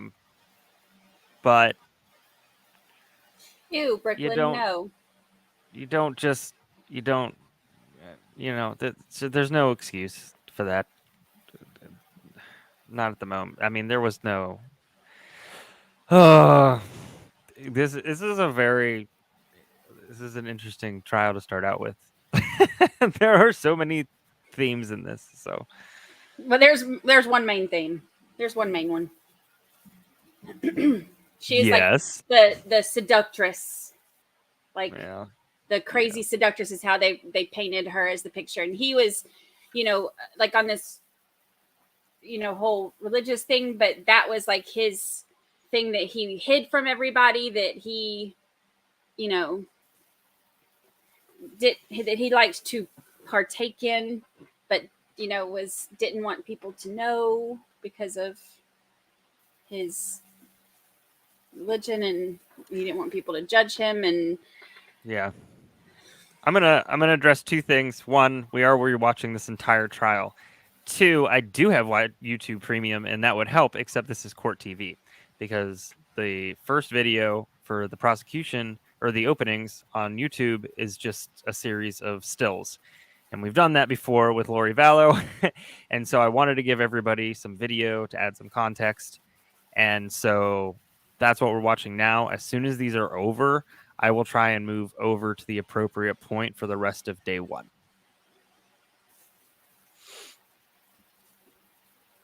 Jodi took many trips together during the time that they knew each other.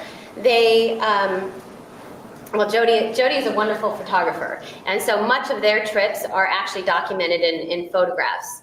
And so they took a lot of trips together for church trips, in other words, going to visit different Mormon churches, special places for the Mormon church, and then just trips together.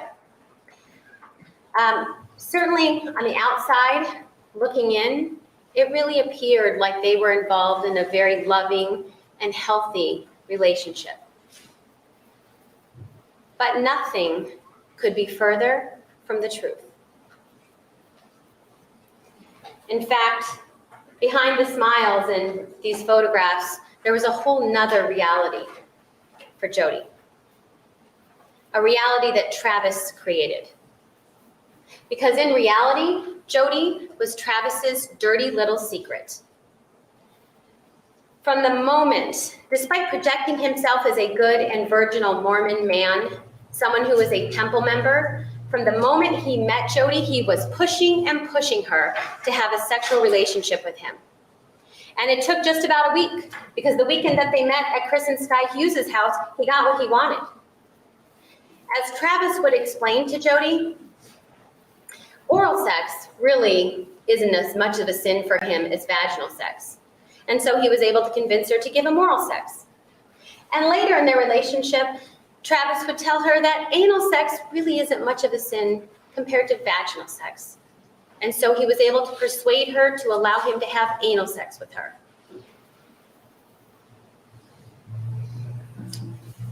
Being a temple member and an executive director of Prepaid Legal, outward appearances would be very important to Travis. And so while he continued this facade of being a good and virginal Mormon man, he was inwardly dealing with his own sexual issues. And in Jodi, he found somebody who was easily manipulated and controlled. Someone who would provide him with that secretive sexual relationship that he needed. while on the outside, he can still pursue the appropriate Mormon woman.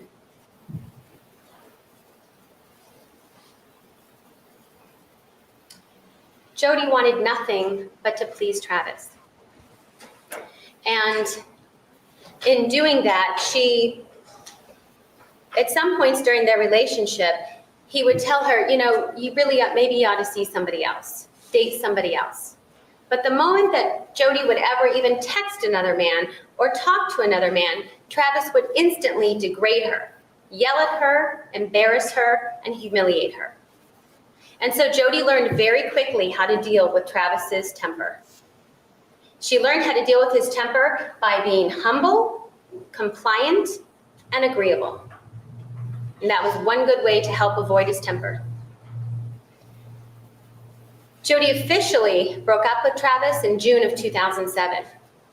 And this June of 2007 was, she broke up with him because she found out that despite having sex with Jodi and saying things like he loved her, he was pursuing other women. And so because of that, Jodi broke up with him. But Travis didn't want to break up. Travis begged her for forgiveness. And even though they were considered officially broken up, they never stopped seeing each other. They never stopped talking with each other or emailing or texting.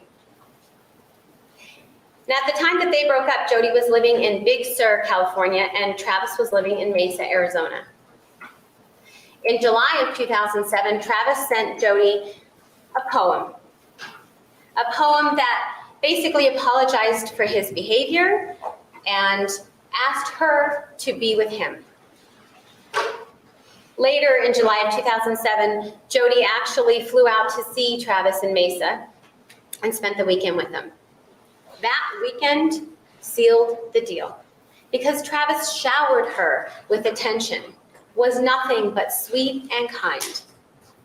And so shortly after that, Jodi moved from Big Sur, California to Mesa, Arizona. She moved in with a girlfriend of hers she knew from the Mormon church. Now, despite the attention that Travis paid to Jodi in private, he treated her far differently in the public eye. You'll hear how Travis degraded Jodi to his friends. You'll hear that he often referred to her as a stalker or claimed that she was crazy. And if she did anything, like speak with another man or text another man, he would further degrade her by calling her names like slut and whore. He would text her these things and email her these things. The more that Travis distanced himself from Jodi to his friends, the easier it was for him to keep control of her and to keep for his own sexual needs. Now, one of the witnesses that you'll hear from is named Alice LaViolette. Miss LaViolette is an expert in dealing with domestic violence. She has decades of experience with domestic violence counseling, and in fact, she started, I think, in 1978, counseling battered women in shelters. But today, her specialty is treating people for domestic violence. She treats the victims of domestic violence, but she also treats the abusers in domestic violence. Miss LaViolette will explain to you how domestic violence relationships are created. She will explain to you that they are not created overnight. And she'll also talk to you about how in domestic violence, when we refer to domestic violence, we're not always talking about physical violence. In fact, a lot of times domestic violence comes from control through verbal abuse. She'll talk to you about the difficulty with domestic violence and how a lot of times domestic violence goes unreported and unprosecuted. She'll talk to you about the reasons for that, because a lot of domestic violence victims are ashamed of what happens to them. Domestic violence victims sometimes fear that their abuser is going to get even more violent if they actually report it. And sometimes domestic violence victims believe and hope that the abuser will change, like he promises he's going to. Most importantly, Ms. LaViolette will talk to you about why domestic violence victims don't have the same ability that everybody else does to make that decision to leave. Because if somebody is abusing you, get up and leave. Ms. LaViolette will explain to you that it is not an easy decision to make for somebody who has been abused, because there's a lot of psychological components that go into that decision. Now, the best evidence of Travis's manipulation of Jodi is his insistence to others that Jodi stalked him. His insistence to others that Jodi wouldn't leave him alone. She climbed through a dog door. But yet it was always at his demand and his embarrassment that Jodi spent time with him. Yeah, laugh at that. That's ridiculous. In fact, at one point during their relationship, Travis even had a T-shirt made. Let me check, Amy. I'll check for you. A T-shirt made proclaiming his ownership of Jodi. She made it. Now, I know that in some circles, and certainly in some relationships, maybe that would be considered cute. No. But if you understand the inner workings of the relationship. If you're getting married, maybe. If you're getting married, maybe. That T-shirt is a perfect example of how Travis treated Jodi. It's like bachelorette party kind of thing. Oftentimes, even, well, in April of 2008, Jodi had enough, because Jodi found out that once again, Travis was pursuing other women. Even though he was having her in his bed, Travis was still pursuing other women, and in April of 2008, Jodi had enough. She moved from Mesa, Arizona, back to California, to Wairika, which is where her grandparents live. Even though she moved, Travis didn't let her go. Elige el mostrador cuando ordenes por anticipado en el Oh. Anybody speaks? Where's Dean? Right? Where's Dean? He's taking care of newborn babies and whatnot. Ordena por anticipado en el app y ahorra tiempo. I kind of like it. I kind of like that. Right? It was kind of nice. It was kind of nice. A nice little break. Yeah. You can advertise anything, and it sounds fantastic. Where is that language when they're doing the kidney stuff? Or the liver stuff. That's what I want to know. Right? Varicose veins. Varicose veins. Good grief. We got all the varicose veins at that one time. That was fun. He continued emailing, texting, and calling. He guilted her about leaving him. And the thing is, with the type of relationship that they were in, the minute that Travis was nice to Jodi and caring to Jodi, she fell right back into that relationship with him. And so even though she left and moved states, they still continued to talk and email and text. In fact, even though they didn't see each other from April of 2008 until June of 2008, Travis was still able to use Jodi for his own sexual desires through the phone and phone sex. You'll actually hear a recorded phone call, between Travis and Jodi that's very explicit. And this phone call is made just a couple of weeks before Travis dies.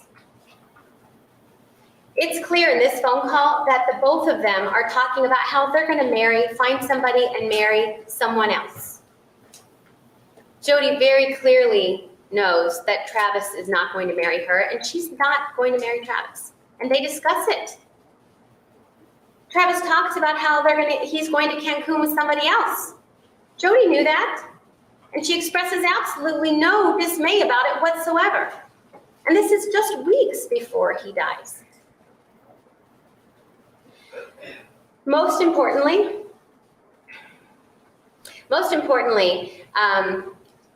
when you hear this call, it's crucial to understand the difference between the type of person that Travis portrayed himself to be versus the things that he said on this recorded call.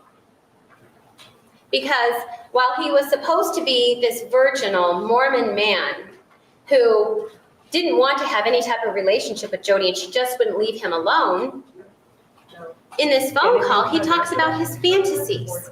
His fantasies with Jodi of tying her to a tree and putting it, forgive me, in her ass all the way. Oh, That's Travis. And then when Jodi pretends to climax during this phone call, Travis tells her that she sounds like a 12-year-old girl who was having an orgasm for the first time. And then he tells her, it's so hot.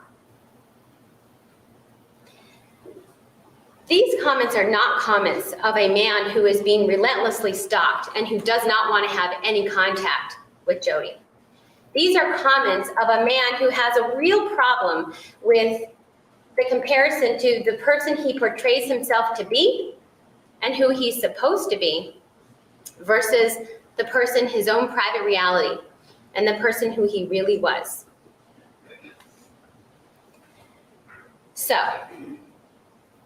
what would have forced Jodi? It was Travis's continual abuse. And on June 4th of 2008, it had reached a point of no return. And sadly, Travis left Jodi no other option but to defend herself. On that horrible day, Jodi believed that Travis was going to kill her. He threatened to kill her, and given her experience with him, she had no reason to not believe him. Travis knew that Jodi was planning a trip to Utah because they had talked about it. He knew that she was going to stop along the way and see different friends of hers. He kept asking her to come and see him. And at the last minute, Jodi decided that she would veer off and take a short trip to Mesa to come and see Travis at his beckoning. And so she gets to Mesa early in the morning, around 4 or so in the morning.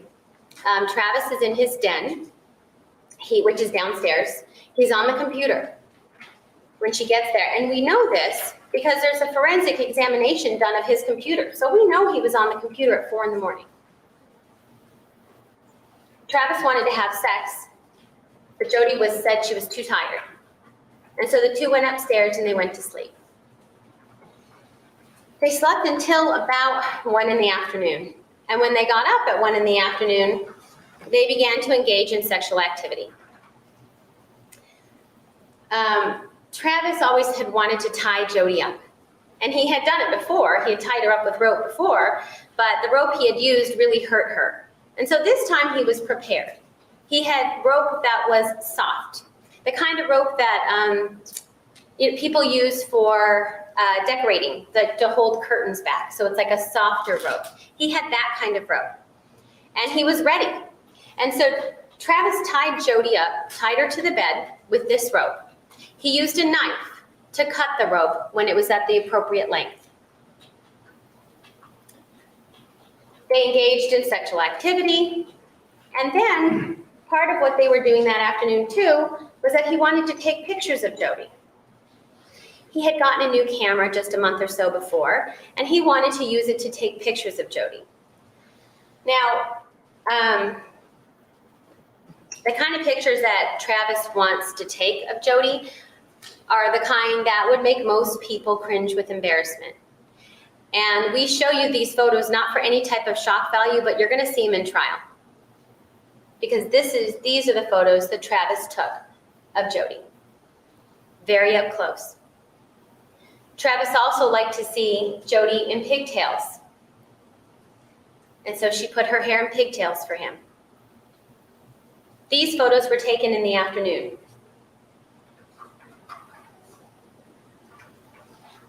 Later that afternoon, Travis and Jodi were downstairs, and they were back in his den. They were pouring through pictures of all of their trips together, all the different pictures that they had. And there was a problem because Travis couldn't pull up pictures on his computer. And he was having a problem getting to see these pictures. Well, we know that there was a virus on Travis's computer. And we know that because of the forensic examination that was done. And so when he tried to pull up these pictures, it wasn't working right. Well, Travis's temper flared and he took the CD and he threw it up against the wall in the den. Jodi went immediately into protective mode. Protective mode means that she's trying to calm him down, trying to do something to avoid his temper, telling him that it's okay, I'll fix it, don't worry about it. And as she was telling him, she knew that the one thing that calms his temper the quickest is sex. So as she's telling him, it's okay, I'll fix it, don't worry, Travis grabbed her and spun her around. Afraid that he was going to hurt her, Jodi was actually relieved when all he did was bend her over the desk, pull her arm up behind her back, pull her pants down, and have quick and rough vaginal sex with her, ejaculating all over her back. When Travis was finished, Jodi was allowed to get up and go to the restroom across the hallway from the den. She washed herself off. And then the two went upstairs to the bedroom, back up to get her stuff. But Travis, his temper had now subsided. And he was now back into the sweet talking mode. And he was sweet talking her to stay for a little bit longer. Because he had, in preparation for his Cancun trip that he was going to be leaving on shortly, he had been working out. And he had been dieting. And so he really wanted to have pictures taken of him, tasteful pictures, to show his progress on what he's done with his dieting and working out. And he wanted Jodi, the photographer, to take those pictures of him. And so she did. They went upstairs and he went into the shower. And Jodi began snapping pictures of him. Tasteful pictures. Waist-up pictures for Travis. She was snapping picture after picture after picture. And you can see that this one was taken these pictures are ultimately found and time-stamped. So you'll see that this picture was taken at 5:29 in the afternoon and 20 seconds. The next picture is the last picture of Travis taken in the shower. And you can see that in this picture, you can't tell so much if he's sitting or standing, but you can see that his shoulders are out. And in the next picture, you can see that his shoulders are out sitting on his knee. There's a difference of a little over a minute between the two pictures. This was the last picture of Travis taken in the shower during their photo session. Because the next picture is taken when Jodi accidentally drops Travis's camera. You can see that it's not an intentional picture because one, it's blurry, but two, it's of the ceiling facing up. Jodi accidentally drops Travis's camera. And as that camera was falling, that was enough for Travis because he lunged at Jodi in anger, knocking her to the ground in the bathroom where there was a struggle. Jodi's life was in danger. In just a minute from this picture, we go to the next picture where it's Travis's body. He's clearly injured already in a minute. Now that very brief moment of time, a minute, is not the result of premeditation. It is not the result of a planned out attack. Objection, argument. The evidence will show that it is not the result. Objection, argument. Counsel approach. It is just 1 minute, just 1 minute of time between the camera falling until you see the picture of Travis with blood. 1 minute. In that 1 minute, had Jodi not been forced to defend herself, none of us would be here. In that 1 minute, had Jodi not chosen to defend herself, she would not be here. Thank you. Whew. Okay, that was so uncomfortable. Yep, it's not gonna get any easier. Nope. I'm gonna. Yes, she is serving life sentence. assist. Yeah, she's still better than Letitia, at least it, Right. I mean, not that it's ever okay, but you know how I am about the youngins. Yes. I am trying to figure out a nice in between for the audio, and I think I found it. The difficulty again with this YouTube video is that a good chunk of it's like pictures, and then I had to alter some of the audio to make it louder. So it's as loud as I could make it, and hopefully it's okay. I think they get better after this, though, so which is good. So let's continue on. This is audio, but this is audio right after prosecution's opening. Have to go to a bishop, which is the church, the leader of the congregation Whoa. of each ward. That's not what I wanted it to be. Hold on. Yes. So gender has nothing to do. Oh boy. And How did that manifest itself? Nope. I thought I had it, Brandi. Thought I had it. Give me a second.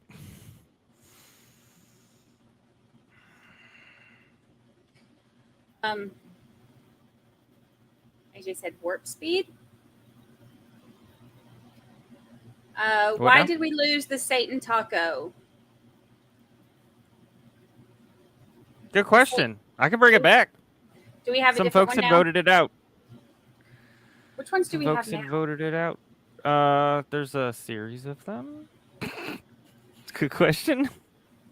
You see how much I know how to work all that.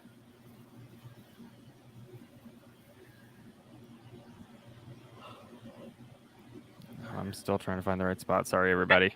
I tried to do it had that one time, and I was like, "Oh yeah, the exclamation point thingy," and then I did it, and you were like, "No, that's a command, not it's for an emoji or whatever it was." I had it different.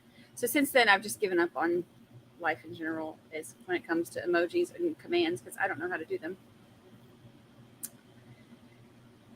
You'd think, well, but in my defense, though, we do all of this through StreamYard, not through YouTube. So I'm not on YouTube in the chat enough to do the commands from here.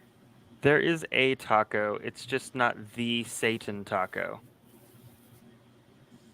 So I might have to find that one. I have to find where the file is. All right. We're back. We're back. We're back. Thank you for putting up with me for a second.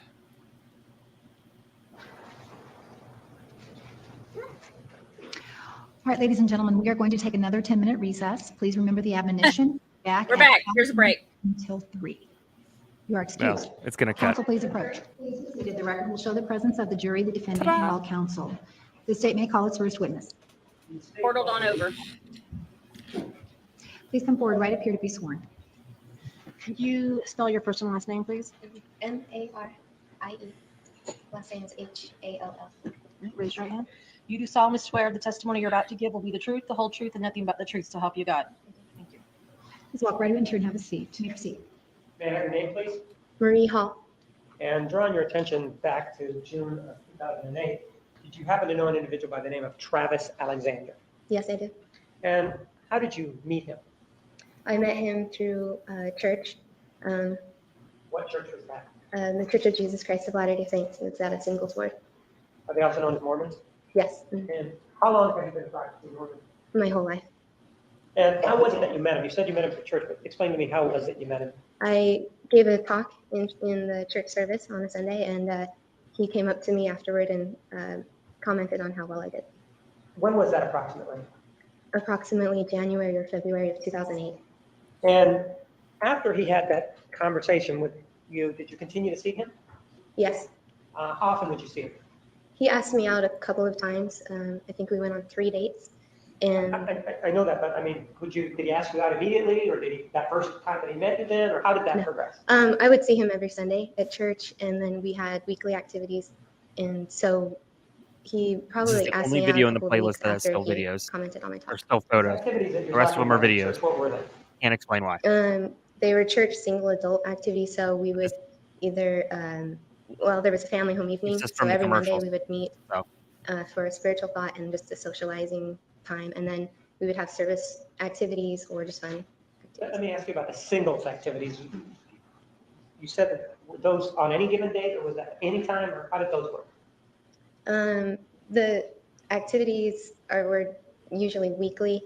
The most consistent ones that we would have would be Monday night for a family home evening, we called it.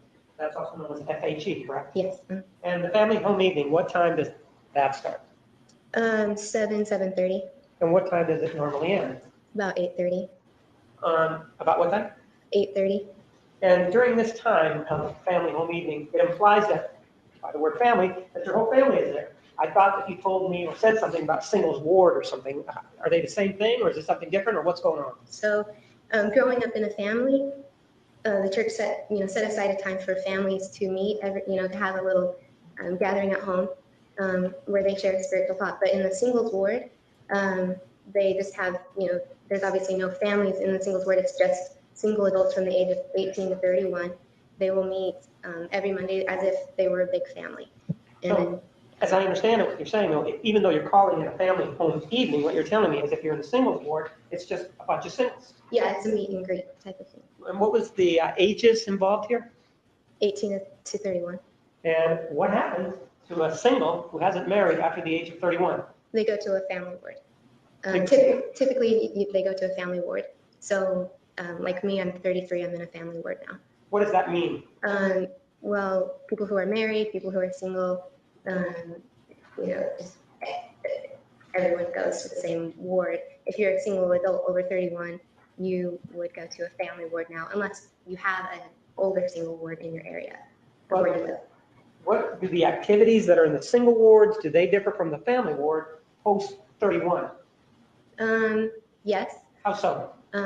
Well, you're not going out. The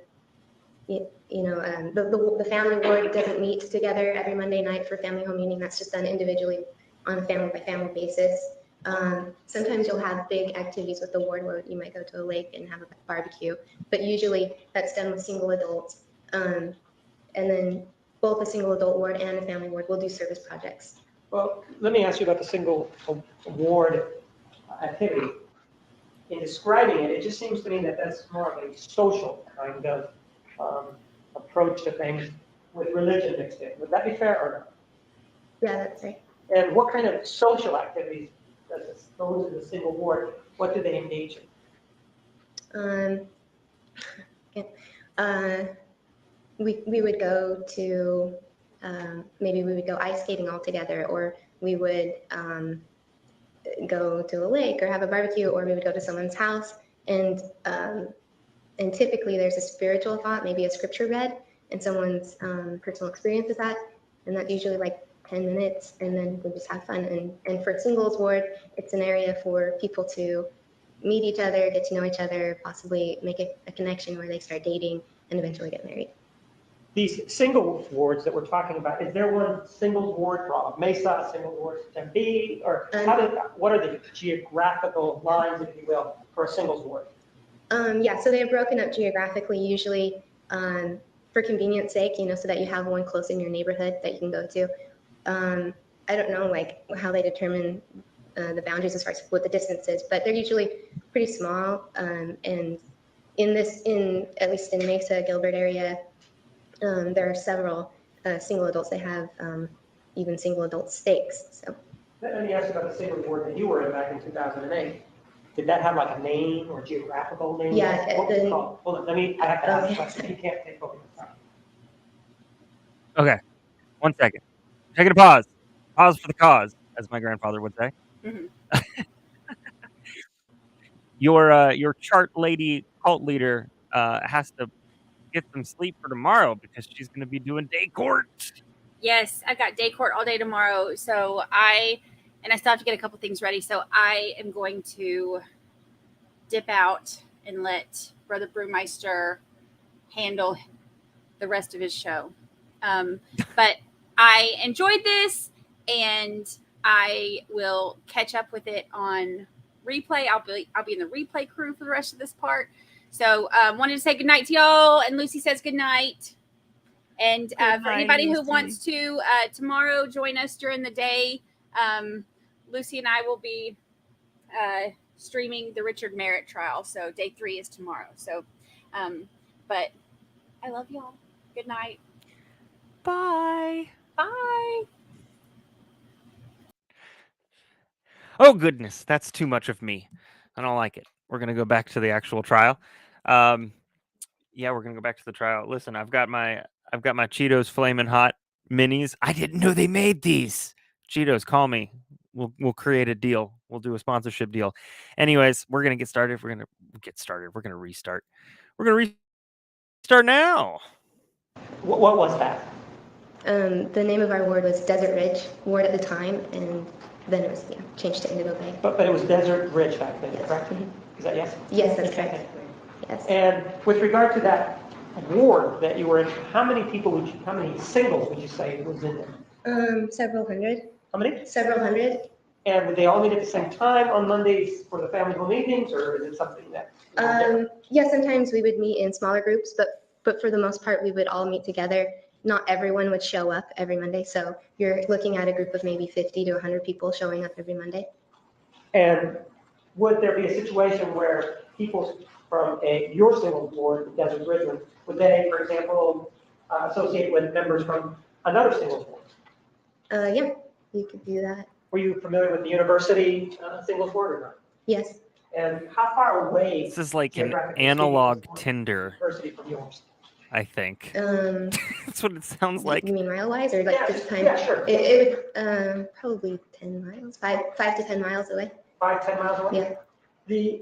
And as to which ward you belong, is that determined by place of residence, or is that a choice that is made by the person who's going to be in the singles ward? It's set up to be by a place of residence. So if you live, Travis and I lived in the same neighborhood, and so we went to the same singles ward. You mentioned that he complimented some sort of presentation that you made. Was that presentation made as part of the singles ward family home evening, or was that made as part of your presentation? So we thought 2008, That but was, everything I say he says commented on a 2013. talk that I gave during our sacrament meeting, which is on Sunday. So that's not the same as the singles board meeting and all that stuff, right? That's church, right? Right, that's church. And that was on Sunday. That was on Sunday. And he came up to you after one of those talks, right? Yes. Mm-hmm. And after that is when he asked you sometime after that, right? Yeah. And was it at this singles meetings that he asked you, or how did that come about? If you remember. I don't remember if he called me or if he asked me at one of the meetings. I don't remember. And did you agree to go out with him? Yes. And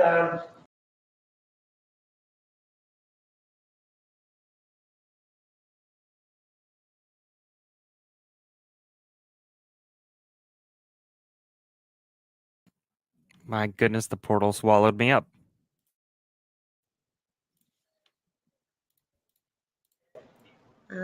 About 10:30. Good grief. so it's a total of 3 hours, right? Yeah. And during Sorry, that everybody. time, Poof. did you develop any feelings for him? Were there any sparks there? Tell me about how you felt during Yeah, it this was the day. portal. I thought he was a really It was nice rough. guy, but I didn't have any sparks. And did you let him know about that? I just by the first date, no. Yes, the first date. That's No, what we're talking I just kind of, just by the way you act with someone when you're not quite as interested in them. So. And during that date, did Mr. Alexander say anything sexually inappropriate to you at all? No. At any time during that date, did he kiss you? No. Did he try to kiss you when he dropped you off? No. At any time did he reach out to hold your hand or do anything like that? No, at the most he gave me a hug goodnight, like an awkward hug. How did you leave the date? Did you guys agree that you were going to go out again, or what happened? Just typical where, I had a great time. Thank you very much. We should go out sometime. Okay, sure. That kind of thing. But shortly after I started. But you didn't really want to go out with him, right? No. Okay. After that, did you start seeing somebody else? Yes. And about when was that you started to see this other individual? Within a matter of like a week or two, it was kind of, I had gone out with probably the other individual once before, and so we started going out more often. Okay. And was this person also in the singles board or no? He was in a singles ward, but not in our singles ward. I met him through another friend. But he was also more of a friend. Yes, that's correct. How long did you continue to see this other individual? Just a couple of weeks. So after a couple of weeks, you and this other individual broke up again, I guess, or stopped seeing each other, right? That's correct. And after that, as it applies to Mr. Alexander, did you approach him or did he approach you? He approached me. And any idea of the date, more or less, when it was? I would say it was in mid-February, March, maybe. And during that time that he approached you, whether it's mid-February or mid-March, what happened? Did he ask you out or what happened? Tell me what happened. Yes, he asked me out and we went on another date. We went and. Do you know whether or not he knew about this other individual that you've gone out with? I think I had told him, because he had asked me out before, I told him that I had started dating someone else. And so, he backed off. And then when I broke up, he found out, I'm assuming, and started, trying to ask me out again. So when you told him that you were seeing this other individual, was he upset? Did he start raising his voice and curse or anything like that? No. What was his reaction when you said, I'm seeing somebody else? He was very sweet and respectful and fully understood. Did you and him ever text each other? Yes. How about emails? Did you exchange those? Yes. After you told him that you were going to see this other individual, did he send you text messages calling you, I don't know, disparaging names, bad names? No. But did he continue to text with you? Yes. How about emails? Did you and he continue to correspond through email? Yes. And did he ever send you any emails calling you names or accusing you of things? Not at all. So he reapproaches you again after you're done with this relationship, and you say that could be February or March of 2008. Mm-hmm. Is that yes? Yes. And where do you go on this date? We went to a place where you paint pottery, and I made a bowl. All right. And what town was this in? Mesa. What time did he pick you up? 7:30, typical time probably. And how long were you out with him? Just a couple of hours, probably 3 hours. And what happened after the two of you were done painting this pottery? He took me home. And during the time that you were with him that day, did he ever curse at all? No. During that time, did he ever make any sexual think advances, so. whether they were This sounds wanted or familiar. unwanted? No, I felt very safe with Chuck. He was, very respectful. There was never anything like that. At any time, did he curse at you, or you see that, show any temper during that time? No. And at the end of the day, did you and he, again, engage in what maybe customary, I don't know, touching, kissing, that sort of thing? No, and again, it would just be an awkward hug goodnight. That's the extent of anything. And during that time, did you ever indicate Every that hug's awkward. maybe the sparks weren't there for you? Not on the date, no. No. And at any time after that, did you tell him that, or did you continue going that way?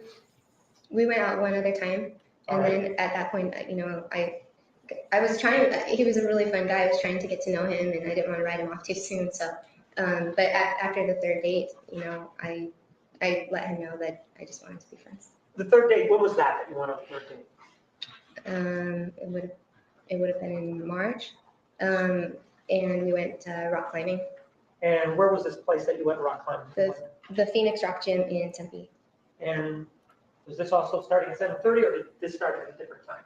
I don't recall exactly, but I would assume it would have been early evening, 7. And know about how much time you spent with him? Again, just a couple of hours, And again, at any time during this date, did he make any sexual advances towards you? No. Did he attempt to kiss you as the date was done? No. Did he attempt to kiss you when he first saw you?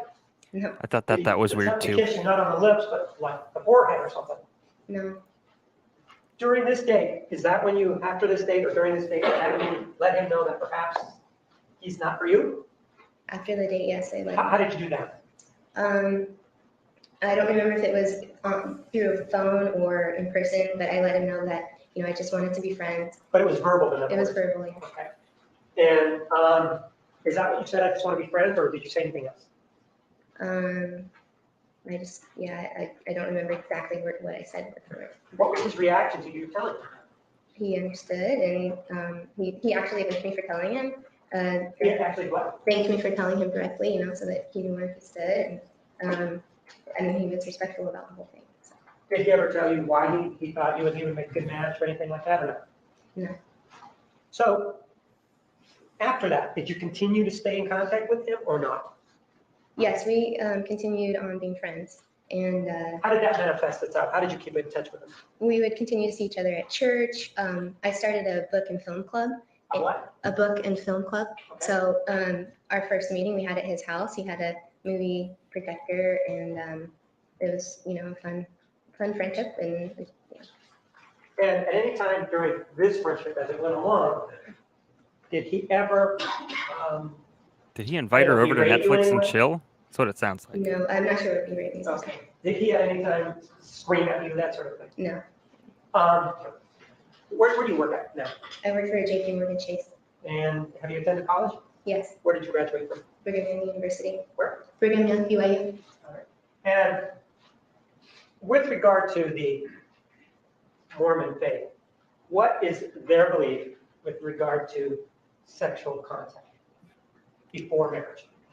It's a very serious sin, and one that you could lose your good standing in church, or you could even become excommunicated for it. What does excommunicated mean? In the church, a member in good standing holds callings where they, do service for other ward members, other people. They attend the temple. Okay. Being excommunicated means that you lose your privileges to be able to do those, and you lose your member records. You're no longer a member of the church. To become a member again, you would have to repent, go through a process, be rebaptized. These rules that you've been describing to me, do they apply differently? Or they apply differently for somebody who has joined the church later in life as opposed to somebody like you who has always been in the church? Objection, foundation is expert testimony. Or parole can be answered, Okay. So if I understand you, do they apply differently depending on how long you've been in the church? Right, whether or not you converted later on in life. No, they apply the same to every person. So in this issue of excommunication, what is that? What is that? Excommunication? Yeah. It's where you lose your, basically your names are taken off the records of the church. You're no longer a member of the church. So you can still come to church, but in order to become a member again, you have to go through a repentance process. Stop doing what you're doing. Repent between you and the Lord. And there's different steps that you have to go through that. And then in order to come back to the church, you need to be rebaptized to the church. This repentance process, and again, in your knowledge, does it mean that, for example, you can engage in sexual intercourse today, go repent tomorrow, engage in sexual intercourse tomorrow, repent tomorrow, and keep doing that? Is that what we're talking about? Or is it something different than that? No, I mean, you would have to give up that sin completely. It's something you would have to change in yourself. You can't, no, you would not be able to do that. So, for example, if the defendant were engaged in sexual intercourse and it was outside of marriage, would she potentially face this excommunication if she were to go to church? Objection and cause for speculation in the expert testimony. Ma'am, you're familiar with the process, aren't you? Yes. Does it apply to everybody? It does. And how long have you been schooled in practices as to what leads to excommunication? Ever since, we're taught as children the things right and wrong, the commandments of God, we're taught to obey, and we know, and I was born in the church, so since I was a child, I've been taught these things. So if an individual, for example, is a female and engages in sexual intercourse, are they subject to the same sanctions, i.e. excommunication? Yes. So gender has nothing to do with whether or not there's going to be a punishment for this, right? That's right. So it isn't, so if two people engage in this act of sexual intercourse, they're in there independently, right? Right. The issue of repenting, how do they repent? How does somebody repent in the Mormon church? I mean, you may have mentioned something about a bishop. Explain to me what we're talking about there. Okay. To repent of a sin, you need to take certain steps. Confession. You need to stop doing it. You need to usually sacrifice or give something up. So every Sunday, if you're in good standing, you can partake of the sacrament. All right. We've had a call for the video. I should have assumed everybody would want to look at the videos for how long we were doing audio. Oh, but lost. Okay, let's make sure I can get the right Showing temp. right place. Mhm.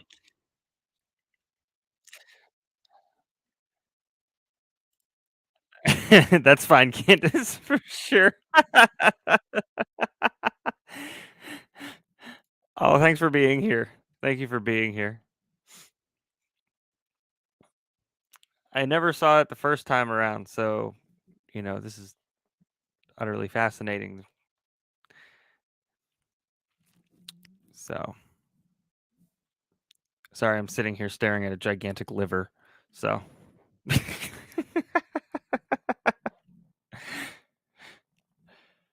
Oh.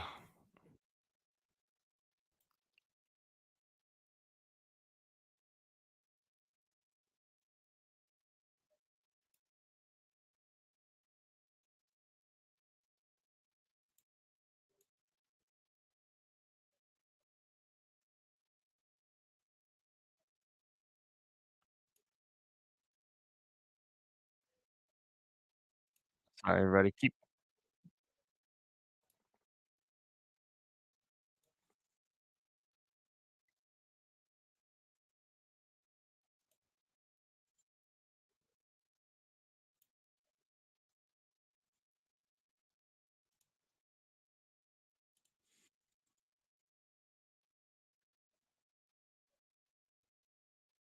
There it is. Got it. Ha!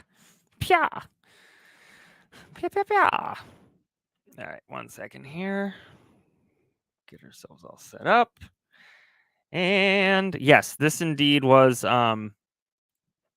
this is Marie Hull. This was Travis's second girlfriend after Jodi, and this is the woman who found his body. Also, there's Officer Sterling Williams, who was the responding officer who takes the stand as well. So here we go. Yeah, that's a lot better. Whoever suggested it, thank you.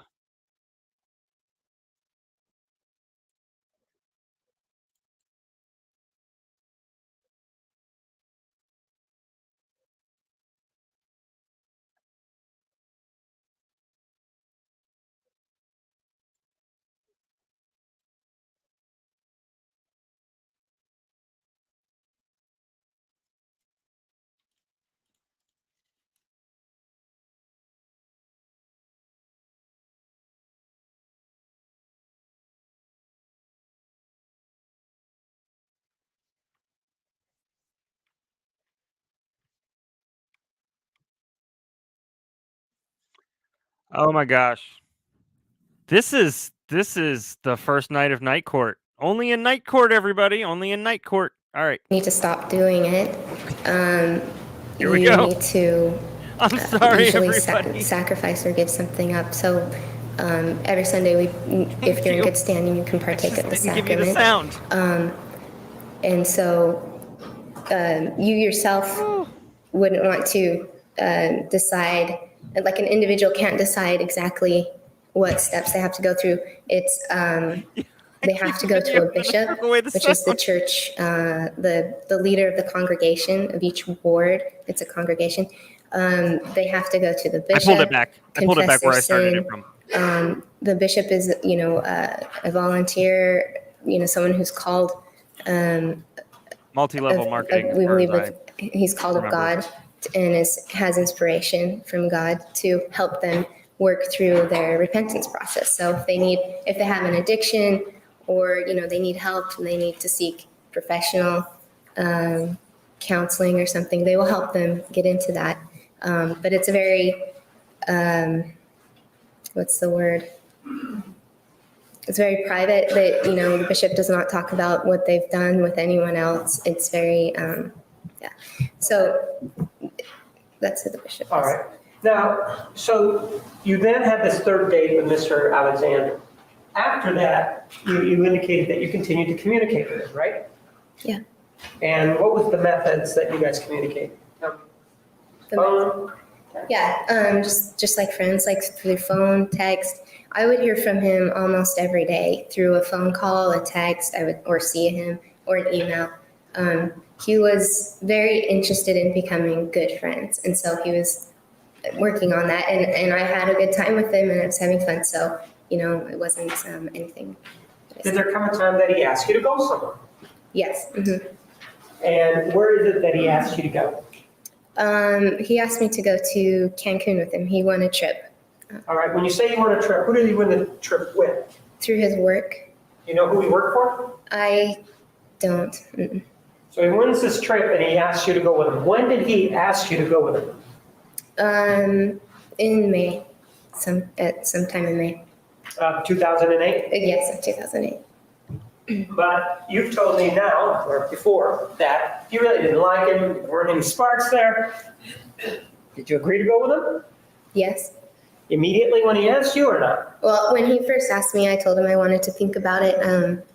I was concerned just because I knew he did like me a little bit more than I liked him. You know, I was just friends. But also, he let me know that we would be staying with a family, an LDS family, and I would be sharing a room with one of their daughters, a little girl. And it was at a place where I had been to several times before. So I felt comfortable. I knew Travis and I knew myself. I knew nothing, would happen. Plus, he told me that it was free. Everything was free. So after I thought about it for a while, I agreed to go because it sounded like a lot of fun. So how much time elapsed between the time that he asked you and the time that you said, yeah, I'll go with you? Probably just a couple of days. And generally, do you have any idea when that would have been? I know you said May, but can you refine it a little bit more or not? Beginning of May. I don't know exactly what day. And did you then continue having more or less contact with him, or just continue having contact as before, where he would either call you or you'd see him? Yeah, I mean, we would see each other at church. We went on a church camp out for the singles ward. We went on a camp out. Where did you go for this camp out? It was up near Payson. And did Travis go? Yeah. And do you know if he went with anybody or just a bunch of singles? Just a bunch of singles. Was that in May? Separate cars. Yeah. And I've got to ask, I guess, about the sleeping arrangements. Did everybody sleep in the Girls and guys were separated. Yeah, so girls had cabins. Guys slept outside, either in tents or there was a platform where they could. And during that time, how long were you in Mr. Alexander's presence? In other words, that he was around you? During the camp out? Yeah, how long was the camp out, I guess? That was just like a night and a day. So like a Friday night, and we hung out Saturday, drove home Saturday. And was there ever any indication that Mr. Alexander was involved with any of the women there, chasing them around or anything like that? No. There ever any indication that he was saying anything inappropriate to any women there? No. So the time for the trip approaches, correct? Yes. And did you continue to have contact with him? Yes. Up until about a week before we found him, I spoke to him. And do you have an idea about the date that you actually, about the last time that you talked to him? It would have been, so we found him on June 9th, the evening of June 9th, and I remember seeing him the Monday before that, which would have been the 2nd. Okay, so a week before you saw him, and after that, did he continue to email you or not, or did he just go silent? He just went silent. So the trip is approaching, and you're not hearing from him. Do you do something on July 9th? June 9th. I'm sorry, June 9th, correct. Yeah, so I went to our family home evening group. It's normal. Is this the singles group again? Yes. Okay, and about what time did that start? 7:30. And how long did it last? About till 8:30. And then what did you do?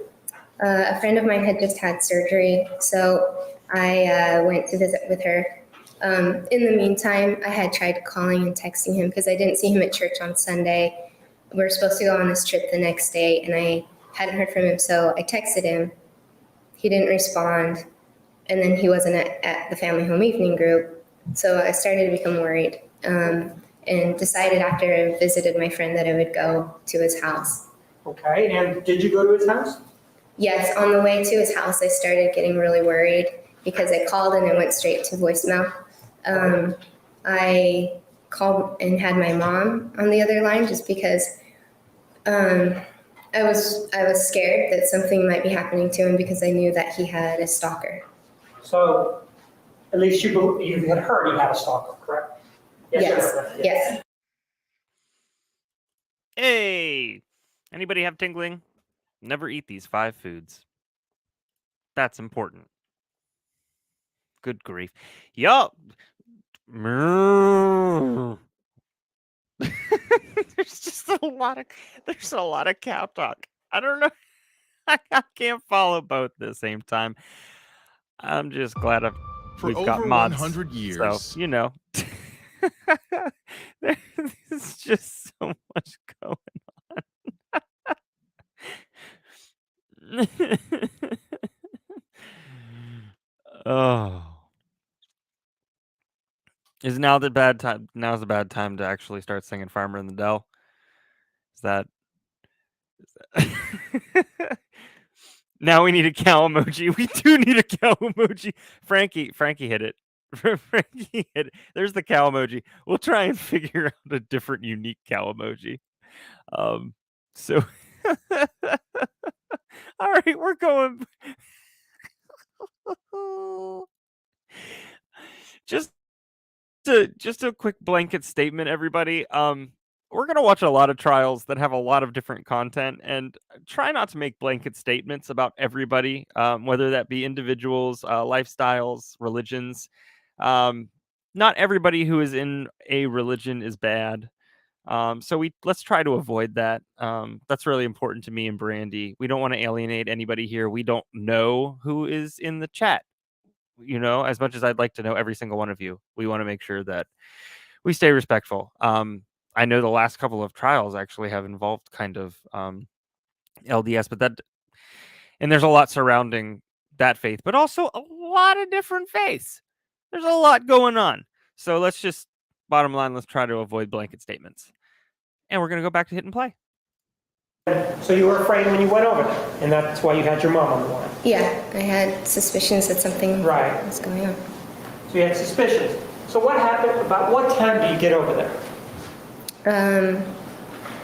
This would probably be right around 9:30. All right, and explain to me what happens when you get there. I pulled up and there was a car in the driveway. I didn't know whose car it was. There was a light on upstairs, and I went to the door and knocked on it. Nobody answered. The dog jumped up on the door and looked. Do you know the dog's name? Napoleon. And what's the color of the dog? The color? Yeah. White and black. All right. Is it a bigger or smaller dog? It's just a tiny little dog. All right. And so this dog is there. Explain to me what the dog is doing when you're knocking on the door. He looked really upset, and he was jumping at the door and barking. And how long were you there trying to get into the house? Just, a couple of minutes. I banged on the door, rang the doorbell over and over again. Nobody answered. So my mom and my sister were on the other line with me, and my sister suggested I call somebody that Travis knew to see if they had seen him around. And who's this person that would suggest it to you? She just suggested I call a friend. So I called Michelle Lowry, a friend of Travis's, and a mutual friend of ours. All right, so you call Michelle, and you and she agree on how to proceed. What to do? Yeah, so she decided to call Travis's her best friend, which was her ex-boyfriend. And I ran home because I lived really close by to see if he had emailed me or Facebook messaged me. And had he? No, he had not. What did you do? That's why I don't go outside. I tried to send him a message. I later found out that it went to the wrong Travis, but I tried to send him a message on that. And so you went home, you did that, then what happened? Okay, and so then at that point, Michelle and I went and met at his house again. Michelle brought her boyfriend, and she was on the other line with Travis's best friend. And so her boyfriend went and knocked on the door again, rang the doorbell. I mean, he was pounding on the door. And when this was going on, what was the dog doing? Barking at the door. All right. And how long did this go on, this pounding, this banging? A minute or two. Were you able to see from the outside whether or not any lights were on inside? It was the same as when I had drove up the first time. So there was a light on upstairs. That same car was in the driveway. All right. Then what happened? So his friend, Travis's friend on the phone, suggested that we go in through the garage and look for him in the house. And he had the garage code. So the person on the phone that who was talking to him? Michelle was talking to him. That Michelle was talking to had the garage access code, Yes, and that was given to the shop. yes. So what happens then? We opened the garage and his car and bike were there. What kind of car? A Prius. Then what happened? I'm sorry. She's talking about, I think, when she found Travis.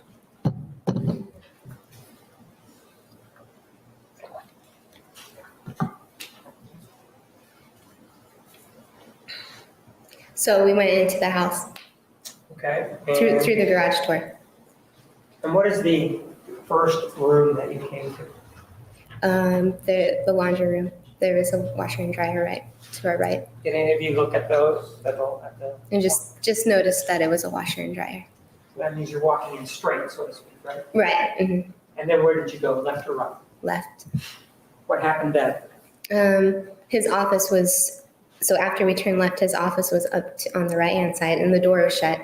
And the friend on the other line suggested that we open the door. So we opened the door slowly. The light was out, but his laptop was on his desk. It was open, but like in a sleep mode. The little light on it was flashing. Okay. What happened then? There was a bathroom on the left side, and I looked inside the bathroom and checked inside the shower to make sure no one was hiding in the shower. And did you find anything? No. Where did you guys go after that? We went straight, which led us into a family area. There's a family room area, a kitchen, and there was a vacuum cleaner right in the middle of the floor. And did you see whether or not it was plugged in, or it was just in the middle of the floor? It was just in the middle of the floor. What happened then? Well, at this point, is the dog with you guys now? Jody's mom's there. Yeah, the dog came up to us and sisters and run one of back and Travis's forth. sisters' husbands is there. When we first walked in, I it believe. smelled really bad, and so I assumed that the dog had an accident or something. So he was, the dog was with us. Okay, then what happened? Then we went up the stairs. So we, peeked our head into the other room, it was all pretty open, and no one was in the front room. So we went up the stairs, and his bedroom is. As you're going upstairs, did you notice whether or not there was any odor? It just was throughout the whole house. I noticed it when we first walked into the house. That's when I noticed it, and then it was always there. So. Okay, and then walking up the stairs, what happens? So we walked up the stairs, and the way that the house is set, at the very top of the stairs to the left was his bedroom door. And it's a double door type of thing, but it was shut and it was locked. We tried to go in there, but it was locked. Did you guys knock at that door too? Or not? Yeah, we knocked on the door. How did you know that was his room? From the book and film club that we had. The movie theater is just right there. So his bedroom's there, movie theater's there. And he had, when we were all there, he had shown us his room. All right, then, so now you're at this door, it's locked, what do you guys do? The boyfriend of my friend Michelle was there, and he heard music, and we went over to the door. Well, he went over to the door where there was music coming out. It was a different bedroom in the house, and he knocked on the door, and a roommate came out. And what happened then? We told him that we couldn't find Travis. We were worried. He found a key to his bedroom, and he and the boyfriend went into the bedroom. About what time was this now? 6 or 7 days, it looks like. Probably around 10. Right. Did you go into that bedroom when they went in or no? No, Michelle and I stayed outside of the bedroom. Thank you, Shelley. At first they walked in and they were looking, so they were right in front of us and they were looking kind of this way. And so at first I was following their gaze through the crack of the door because I could see the room through the crack of the door. And then as soon as they said that they saw blood, that there's blood everywhere, I stopped looking. And then they went further into the room. And did they eventually come out, or was it a short stint inside, or was it long? Were they in there a long time? It didn't seem very long. They went in and then the roommate ran out and said, he's dead. He's dead. And so immediately I called the police and ran downstairs and out the front door so that I could get the address of the house. All right. After this, was there some sort of service for Mr. Alexander here in the Mesa area? Yeah, just a few days later, there was a memorial service for Do you him. remember what day of the week it was? I don't remember exactly. It would have been a Thursday, I would assume, because this was a Monday night. So Right. Wednesday, Thursday. When I asked about memorial service, was the body there or not? At the memorial service? No, No, it was just a memorial service then? yeah. And where was this service held? This was at the church building where we went to church every Sunday. In Mesa, it's off Guadalupe and the 202 area. And while you were there, well, when did it start? What time? I don't remember exactly. In the evening, 7 o'clock. And were there a lot of people there? Just give a yes or no. Yes, there were a lot of people. And of all the people that were there, was there somebody by the name of Jodi Arias? Yes, And is the person that you knew as Jodi Arias, is she in court today? yes. Tell me where she is seated and what she is wearing. She's seated over there at the end of the table, and I can't see her clearly, but she's wearing black and she has dark hair. Is she at the extreme end? Yes. Emergency breakup bangs. Your Honor, may the record reflect the identification of the Emergency Yes. breakup bangs. So you see the defendant there, and do you go up to her, or does she go up to you? She came up to me and introduced herself to me. What did she say? She said, "Are you Mimi Hall?" I go by Mimi. That's All my right. nickname. And I said yes. And she introduced herself as Jodi Arias. And did she say anything else? I asked her how she was doing, and she said she was upset. And so that was about it. So, Did at any time she say, "I'm the person who killed him," or anything like that? no, Did she ever tell you why she was there? no. I don't have anything else, thank you. Cross-examination. Thank you, Your Honor. No, thank you. Thank you, sir. Oh, jeez Louise. I'm telling you what. They're all super concerning, like, images. So, wow. Yeah, I think we should put up some merch that says, "I'm not worried, I've got my emergency breakup bangs on." Just saying. Just a thought. Yes, Mimi Hall. Yes. You're correct. Mimi Hall. If I heard correctly, when you were talking to counsel for the state, you advised him you were 33 years old, right? Yes, Okay. And if I also heard you correctly, you said you were, I believe the phrase you used was born into the church.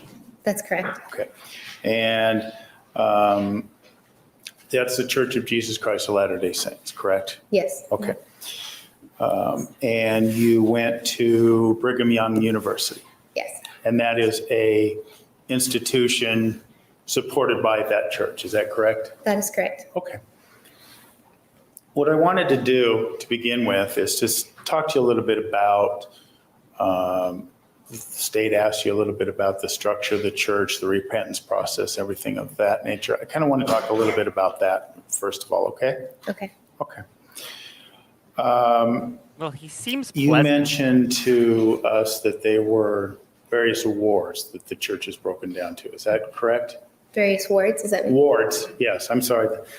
Yes. The that's mic is low Yeah. and I'm tall, so if you have trouble hearing me, please let me know. Okay, He yes, is that's correct. very tall. Okay. He's a And tall you man. said that those are geographical boundaries that determine a particular ward, right? Yes, Okay. And I believe what you also told us was that you weren't aware of how those boundaries were drawn. not exactly. I just know that it's for convenience sake, they try to get, the boundaries done so that you can get to a ward that's close by to you. Okay.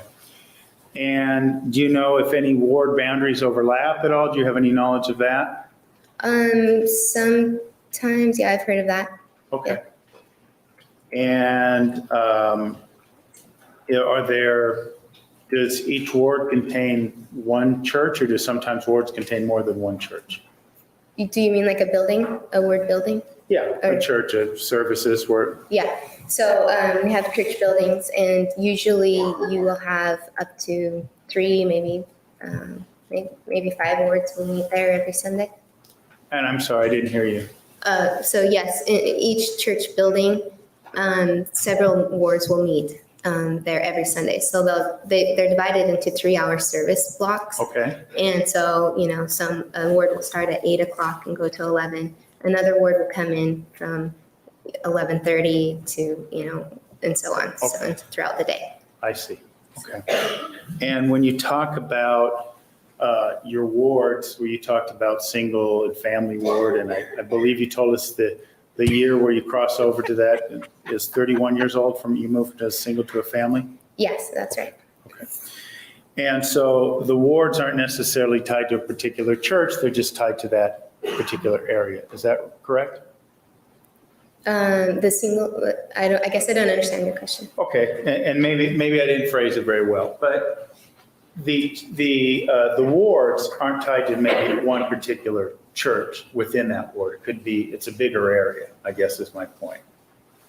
The ward building, yeah, so is, you'll have different, so the ward building isn't tied to one single ward boundary. Okay. So you'll have different wards within a geographical area. And so you'll have maybe, I don't know, you'll have several wards within what we call a stake. And Okay. so that's how the church is kind of set up. So you have an individual ward, but throughout the entire church, you have stakes, and then you have regions, and then you have, different countries, and so all the way through the whole church. And did you say, just so I want to make, did you say stakes or states? Stakes. Okay. Like STAK. And that is, a stake in your church is more than one ward? Right. It's a group, collection of wards? Right. Okay. Mm-hmm. All right. When you started talking with Mr. Martinez about, he asked you about the repentance process and excommunication. Do you recall that discussion? Yes. Okay. Let me ask you, let me begin by asking you this, because we talked a little bit about wards. Is there one particular person that's in charge of a ward, or is there several? So you have Gonna have to a ask Lori bishop about that. who's basically in charge of the spiritual, temporal well-being of a ward, of a congregation. Okay. And then, like I said earlier, you have several wards within a stake. Then you have a stake president who's kind of over all of the wards, who, make sure that the bishops I want to be a stake are president. able to Anybody meet else? the needs of the individual ward Stake members. president? I'm And in. there are other callings within the church. So you have a relief society, which is an organization for sisters in the wards, Okay. and so on. So it's just set up so that people's needs are being met spiritually and temporally. And you have a bishop and a stake president. All right. Thank you. Now, if I understood you correctly as well, if one of, and I don't even know, members of the ward, that'd be the correct term? Or is Yes. there no- Okay. Yeah. One of the members of the ward were to do something that was sanctionable or a sin or whatever word you want to put on it. Mhm. And forgive me if I'm using the wrong word, the punishment would be decided upon by that bishop. Is that correct? Yes. Yeah. It depends on, the sin, what exactly happened. Sometimes they go to so like the bishop will determine if they need to meet with a disciplinary council, which might be held it might be the bishop and his counselors, or it might be even the stake president, their counselors, things like that. But yes, the individual and the bishop meet together and decide, they kind of work together through the repentance process. He's someone who's very loving and open and helpful and, there to help out, so. Okay. So you say loving and helpful, it's not, in your mind anyway, an act of condemnation that the bishop would put upon a person who said that they sin?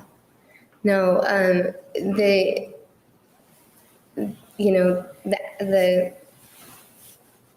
She had to get ready the for tomorrow's judging, stream in the morning. they kind of act as far as like what needs to be done. They help determine, what the repentance process steps would be.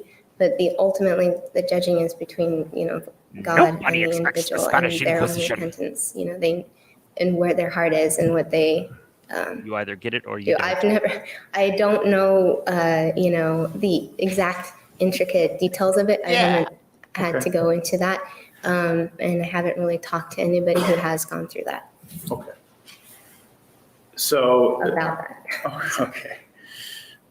If I understand you correctly, then the way you phrased it, that ultimately in your church, God would be the ultimate judge of the sin, but the bishop would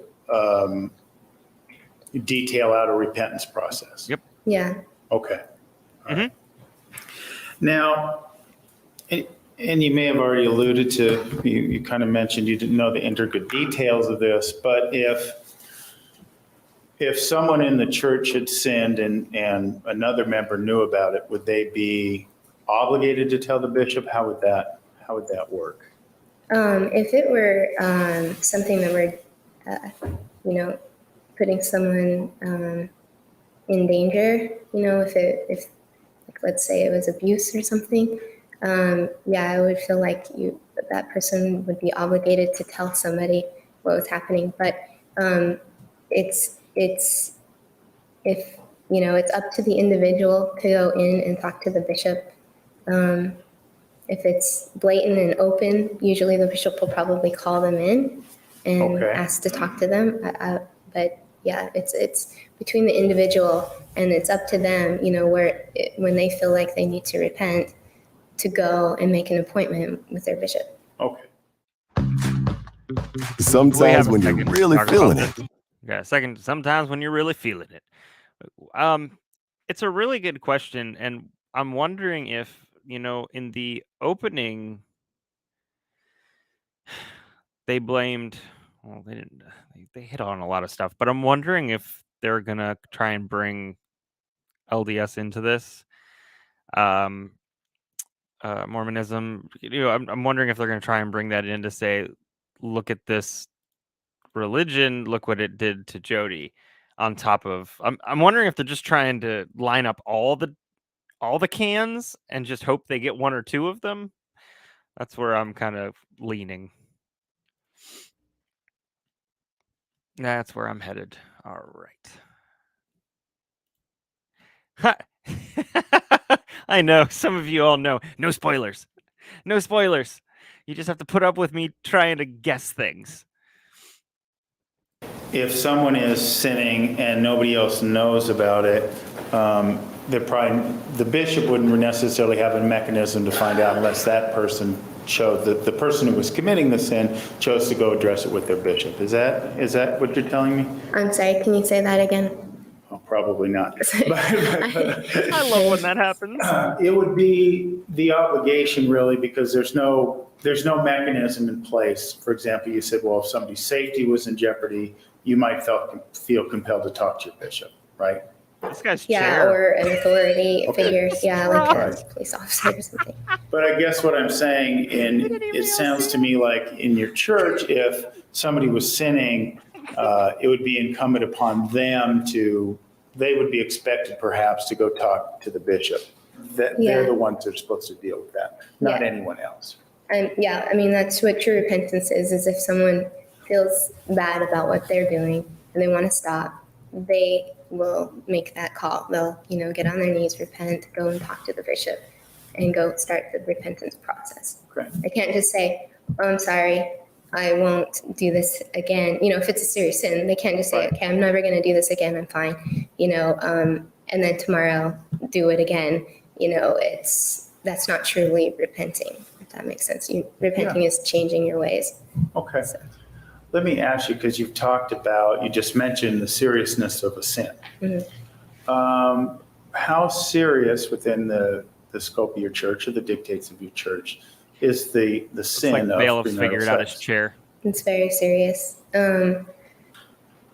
Like I said before, you can be excommunicated for it. I mean, so you have. Let me ask you this way: Is there a list? Is there a hierarchy, or is it just very serious? Okay, well, there's a scripture that teaches that the most severe sin would be to deny the Holy Ghost and to commit murder. Okay. Next in line would be fornication, adultery, sexual immorality. Okay. And that's So very it's serious. So number 2 or 3 on the list. Number 3 on the list. Yeah, You told us, right? Okay, that makes sense. So it's really high up there. It's a big deal. Okay. And like you said, that could lead to excommunication if someone found out. Yes. Correct. Okay. Let me kind of step back a bit, and I want to ask you about a few phrases or things prominent in your church. Could you describe for us what the term temple worthy means? Someone who being used in holds a multiple temple ways. recommend, so that means they've gone to their bishop Supposed to be a and gone proof through an of death interview, witness, and but also here to we the are. stake president and had an interview with them. And there's a series of questions, which questions are just to find out if they're obeying the commandments of God. So,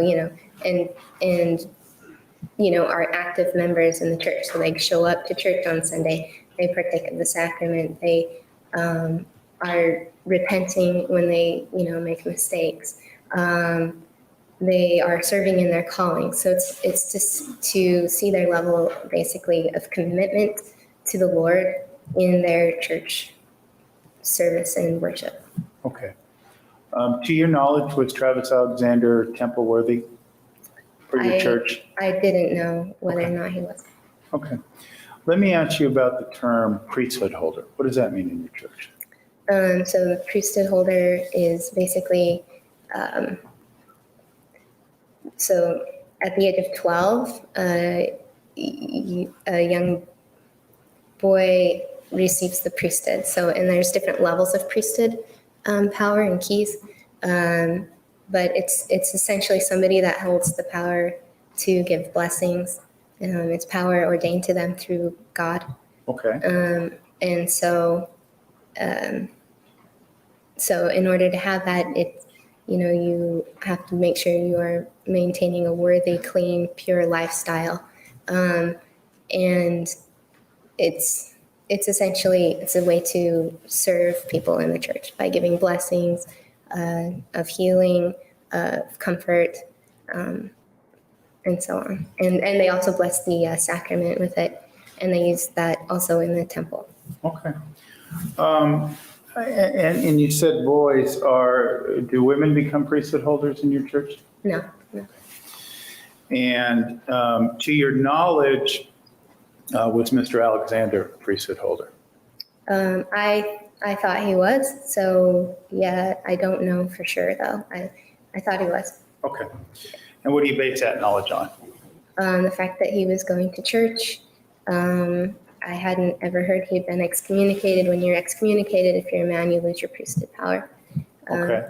And so I assumed since he was an active member of the church, he was also a worthy priesthood holder. Okay.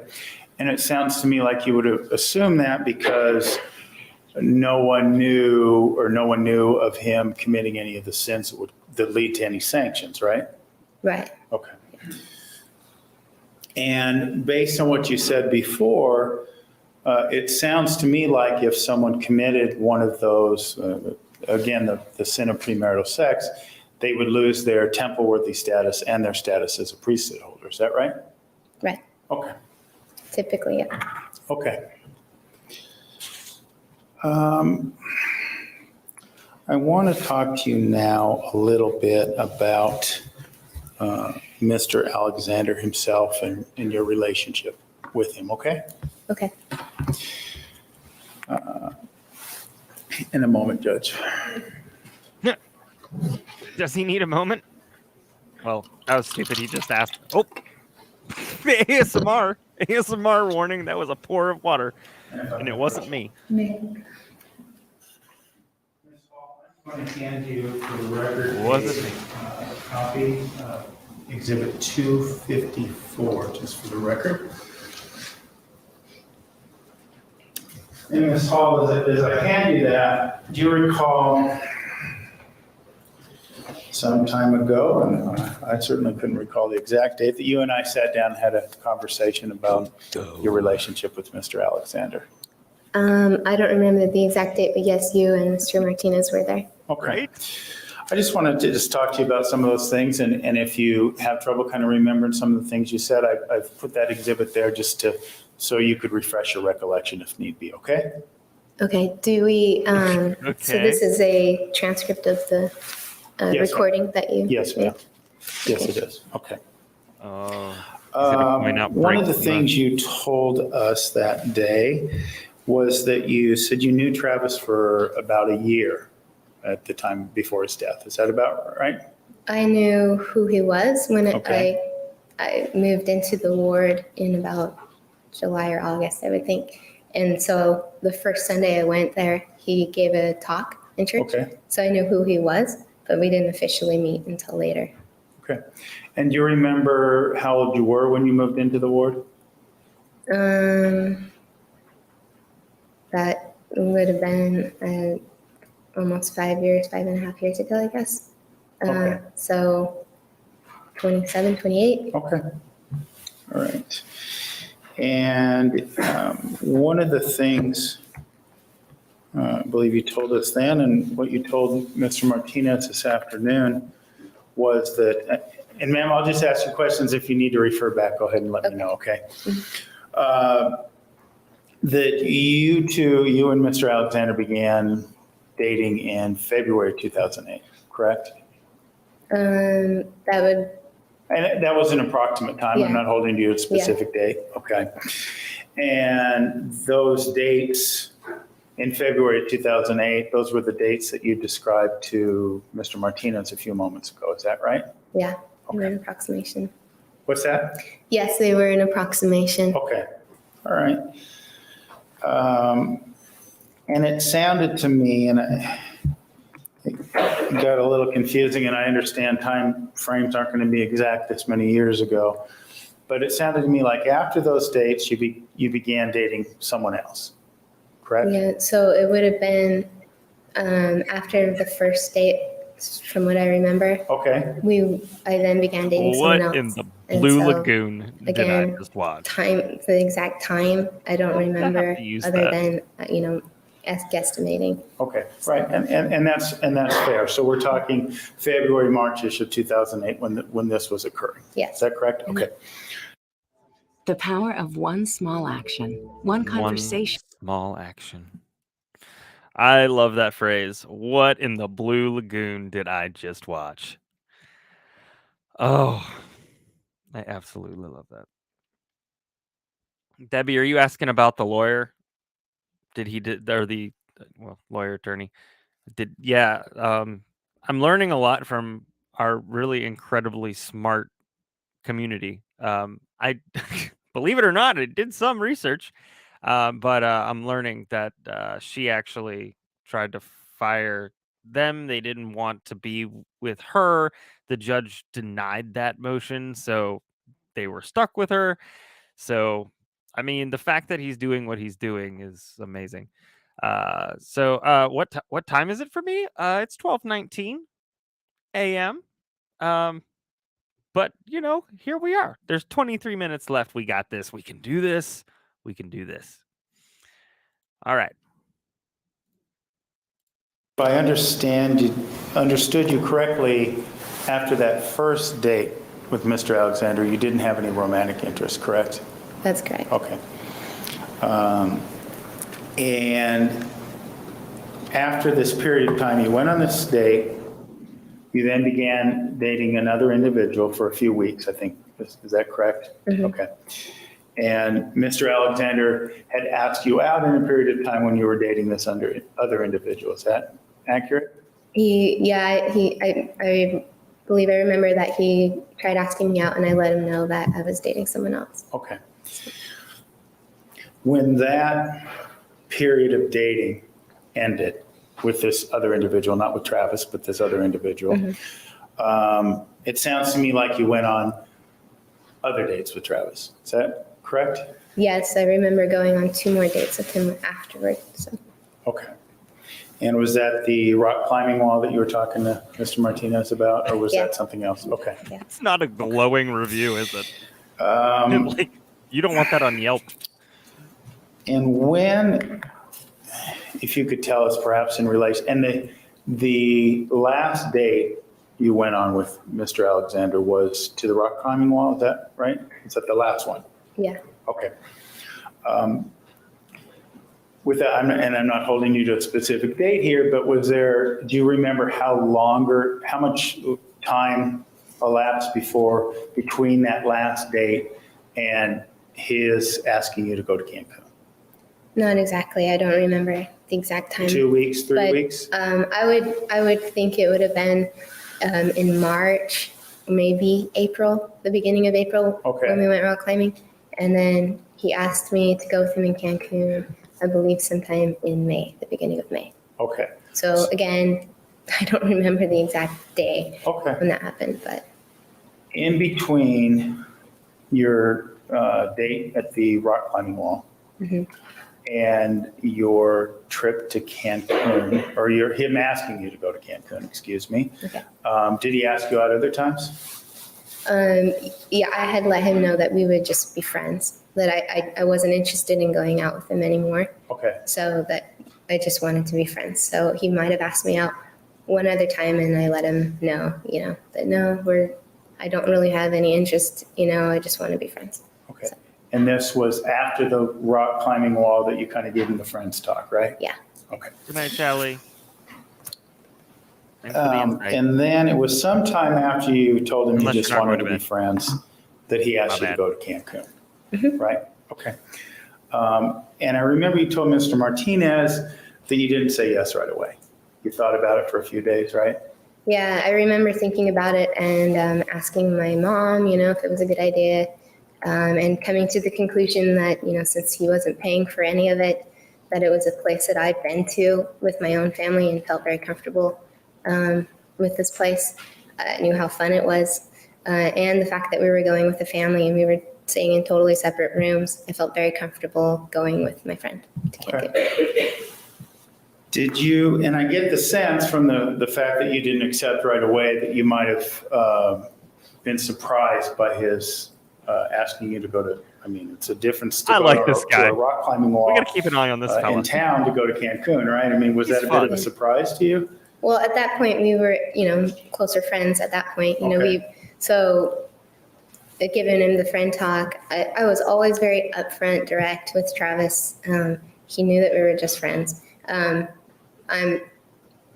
He's a persistent guy, and I think part of him still hoped maybe that can't wait to see it. I would end up liking him. So I initially thought that that's why, because he was trying to get me to like him, to go with him to Cancun.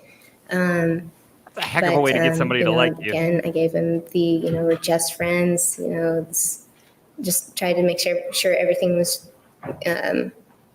on the same level, like he understood where I was at, and he did, and he was really respectful of that, and still wanted me to go with him to Cancun. And so and I think you said it, but this is prior to you going to Cancun, you kind of reinitiated your statements or your feelings that you just wanted to be friends. You wanted to clarify with him just to make sure. Yeah, and even a few weeks before, before we went, again, I told him, Travis, maybe you should take somebody else to Cancun with you. And there wasn't anyone else that he wanted to take. So. Okay. Wasn't anyone else he wanted to take? I'm just wondering, did the time you were seeing him and going on these dates or anything else, did he tell you he was also dating Jodi Arias? No, I had no idea. Okay. Did he tell The you that he was DTR? having sexual relations with Jodi Arias? No. Okay. What he did, it seemingly told you, and I'm not going to ask exactly what he said, but it was during a camping trip, if I recall correctly, that he told you he had a stalker. It was in this camping trip in Prescott. Right? Yeah. Okay. He didn't say a name at all, but when we were camping, we were having breakfast with a couple of friends around, and he told me that at that point that he had a stalker and that she had actually followed us on a date and that she knew who I was. And I told him that was really scary and that he should get a restraining order. Not only that, but he invited Jodi first, and And then her. you say that he didn't say that this was Jodi, right? No, he didn't say who it was. Could I draw your attention, if you'd be so kind, as to look at page 6 of the transcript and just read to yourself for a moment. And just read to yourself. No, quietly, I'm sorry. Okay, where? Quietly Page or to 6, herself. begin, Those are you two should begin very around different line things, 6 sir. or 7. This is No, ma'am, I didn't ask a question. If I could approach, Your Honor? Okay. You know what, though? Make sure I have the exact For all spot. you interact I with, just turned page it's pretty doggone respectful. So, sad for us, we don't have anything to make fun of him for, but good grief. He's doing his job.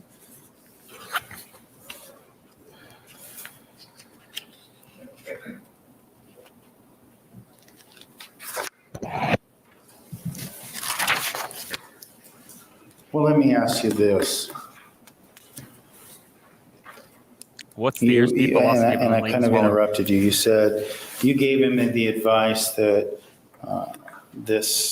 he should seek a restraining order against this stalker, right? Yeah. Okay. And you expressed to him that you were scared of this stalker, right? I'm scared of any stalker. It's not something you want to take lightly. Okay. And to your knowledge, did he ever seek out a restraining order? Not that I know of, no. Okay. He told me not to be afraid. Okay. And your testimony is he never said to you that Jodi Arias was his stalker. That's your testimony? That's from what I can remember. I don't remember him ever saying. The time I remember hearing the name Jodi, and it could have been then, but the time I actually recall the name Jodi was the night that we found him at his house. Okay. Thank you, Ms. Hall. Nothing further, Your Honor. Redirect. So we're going to talk to you a little bit more about this stalker issue and He doesn't even what wait till they he told gets you when you were up in what, Prescott? Is that what? I think it was in Payson. Payson? Yeah. You indicated that part of what he told you was that this stalker was a female, right? Yes. And what had this female done that he was warning you about? She had Overruled.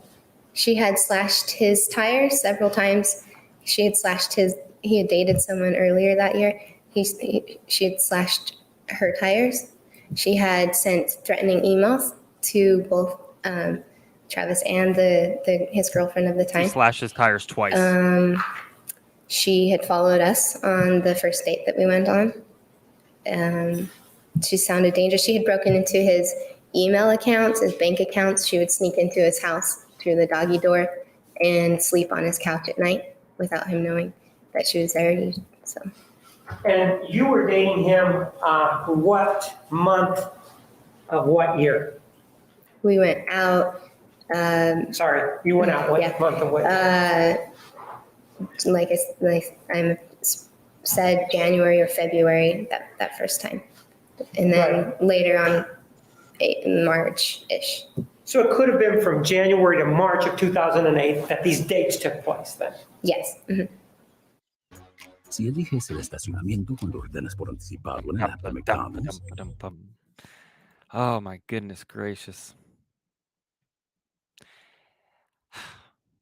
I'm sad that we don't have a backpack and boots, but also I'm glad for how the defense was, doing the job. Not only were they doing their job reasonably, but they're doing a job that they didn't really want to have. So that's the. Do you know whether or not he was temple worthy? I don't know. I knew he was in the past because he talked about going to the temple, but when we were hanging out, I didn't know whether he was or not. And in terms of whether or not Find her in his bed. holder, you assume that he was, but you don't really know, right? Yeah, actually, I'd like to go back. I think he had told. I remember just now when you asked me that I think he had told me that he wasn't worthy to go to the temple. Was or was not? Was not. A what? Worthy to go to the temple. But as far as the priesthood holder. Hold on. Okay. The microphones are not so good here. Okay. Was he or was he not temple worthy? You're Better than New Hampshire. About that, and then the priesthood holder. Why don't you tell us about those? So, I actually remember him talking about, he used to work in the temple, and then I remembered him telling me a story that he was no longer worthy to go through the temple. He didn't tell me why. I didn't ask why. That's private. He's not temple worthy. Then. So yeah. So during that time, I don't think he was temple worthy. And then priesthood holder, I assumed that he was at that time, but I don't know. All right. And you were talking about the gradation, or what is the most serious of all sins, and murder's at the top is one of them, right? Yeah. Along with denying the Holy Ghost, right? Right. And then underneath that, you listed some others. What were those? Sexual immorality, so that would be fornication, adultery. Well, just so that we're getting this clear, adultery, what does that refer to? When a husband and wife, if you have a marriage, you have a husband and wife, and one of them sleeps with or has a sexual relationship with someone outside of their marriage. All right. How is that different from fornication? Fornication, as far as I understand, is with a single person. So somebody who's not married and has a sexual relationship with someone else who is not married. So it's the same thing, only it's sort of a, if you will, a one's married, classification. Right. And in terms of the sinfulness of the person, does it matter that the person who is engaging in fornication is a woman? In other words, is it lesser for a woman to engage in fornication than it is for a guy? No. So it's the same sort of sin, right? Yes. Let me ask you the situation you were asked about, reporting and that sort of thing. What if a person is engaging in fornication, whether they be, let's just say it's female, and that person does not self-report? Is that in and itself a sin? Can you say that again? I'm sorry. How about if a person is having sex with somebody and they're single? Mm-hmm. That's a yes, correct? Thank you, yes. Debbie. And thank you so much. This person appreciate you. Continually has sex, but does not self-report, doesn't go to the bishop and say, I'm having sex and I'm not married. Is that also a sin, the failure to report? It's just not repenting of that sin. You're continuing on with the sin. Yeah. So. In this gradation of sins that we've talked about the murder and the denial of the Holy Ghost, and then you told us where fornication and adultery came in. How about lying? Is that a sin? Objection to the unspoken. Overall. It's a sin to lie. And that's part of this list that you were talking to the defense attorney about? Yeah. In terms of this issue involving whether or not if somebody's being hurt and reporting it, is the only recourse if somebody's being hurt to report it to the bishop, or is there a different recourse? Can a person report it to somebody else? For example, law enforcement. He's emphatic. You can tell anybody you want to what your sin. Yes, but in order to become clean again, you have to tell your bishop. You have to confess the sin.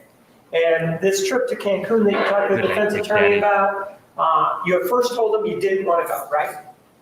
I told him that I wanted to think about it, told him that I would go, Then a couple of weeks beforehand, I told him he should take someone else. We're A making. couple of weeks beforehand, you told me whoopee. he should take somebody else a couple of weeks before the trip, right? Correct. And did he agree to take somebody else? He did not. There wasn't anyone else he wanted to take. And these conversations took place at what month and what year? May 2008. I don't have anything else. Thank you.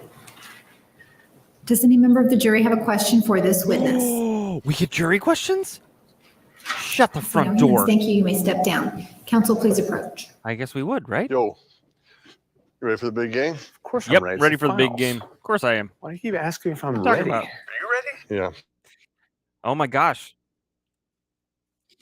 I didn't realize that we were going to get jury questions. I was not ready. Not ready at all. That's kind of exciting, huh?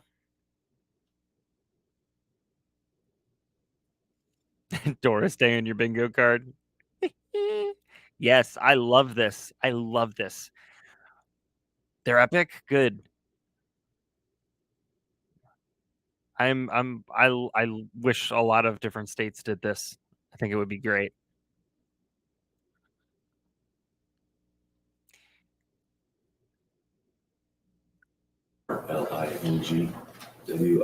L-I-N-G-W-I-L-L-I-A-S. Okay, raise your right hand. You do solemnly swear the testimony you're about to give will be the truth, the whole truth, and nothing but the truth, so help you God? I do. Thank you. You may. Your name, sir? Sterling Williams, And who do you work for? Mesa Police. What do you do for? I'm a patrol officer, How long have you been with the city of Mesa Police Department? approximately 6 years. And what is it that you do as a patrol officer? Respond to calls for service as put in by the public, patrol neighborhoods in my assigned area. Do you ride with one person or do you go by yourself? It varies. I generally ride by myself though. Did you have occasion to be on duty back on June 9th of 2008? Yes, sir. And did you have occasion to be on duty sometime after 9:30 p.m.? Yes, sir. Did you have occasion to respond to an address on Queensboro? Yes. you should be a What was that prospect. address? 11428 East Queensboro Avenue. And is that in Mesa, Maricopa County, Arizona? Yes. And that residence, describe it for me. Is it an apartment? Is it a trailer? Is it a house? What is it? It's a house, single And- occupancy. What time did you respond there? I got dispatched at 10:30 p.m. I arrived on scene at 10:36 p.m. And did you speak to anybody when you got there? Not initially. What did you do when you got there? I arrived shortly after fire personnel. They had already been directed to the upstairs master bedroom, so I proceeded to follow them inside. And when you followed them inside, are you talking about the bathroom? Inside the residence through front door. Did you go, where did you go once you were inside?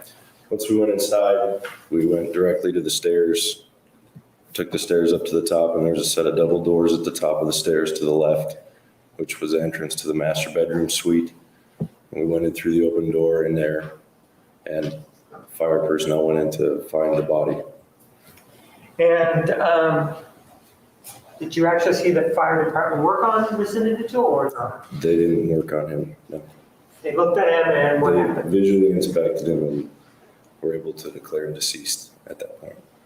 What were you able to see? Yes, he was. As far as the body. Is the volume better, Yes, sir. AJ? It appeared to me that he'd been deceased in that position for quite some time. Anything unusual about the body that called your attention to 5 it? more minutes. Other than the neck wound, he had appeared to be dried blood on his neck, appeared to be a neck wound from ear to ear. His face was dark purple, almost black. The rest of his body was a very pale white, and he was kind of crammed in the bottom of a shower stall. Anything unusual about one of the cuts? Anything that caught your the attention? cut on the throat was, that, I mean, I've seen it. it had dried blood around the outside edges. It was still moist on the inside. And at the top portion where the wound was up near his ear, the way he was crouched down, it appeared there was gas escaping the body. Every few seconds it would bubble. And was the bubble red in color? No, reddish, but not entirely. I'm going to show you a couple of photographs. Please take a look at exhibits numbers 73, 74, and 75. Please take a look at them, see if you recognize what's there.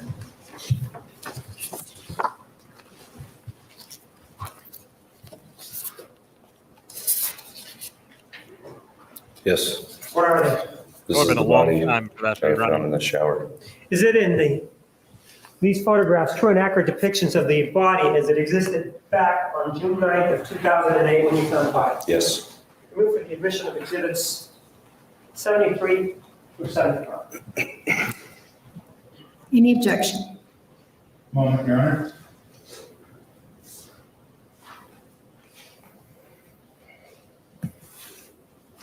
No objection. Exhibits 73, 74, and 75 are admitted. What are we looking at here? That's the shower stall with the body crammed down on the bottom of it in the master bedroom. Okay. And exhibit number 74? What are we looking at there? It's Hopefully you closer can see up my above page shot now. of the body. I'll let you guys know.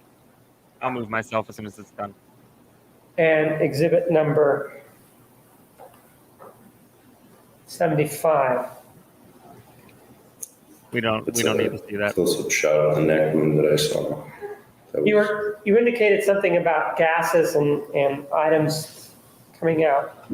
Does Ma'am. this show that area? Yes, Where?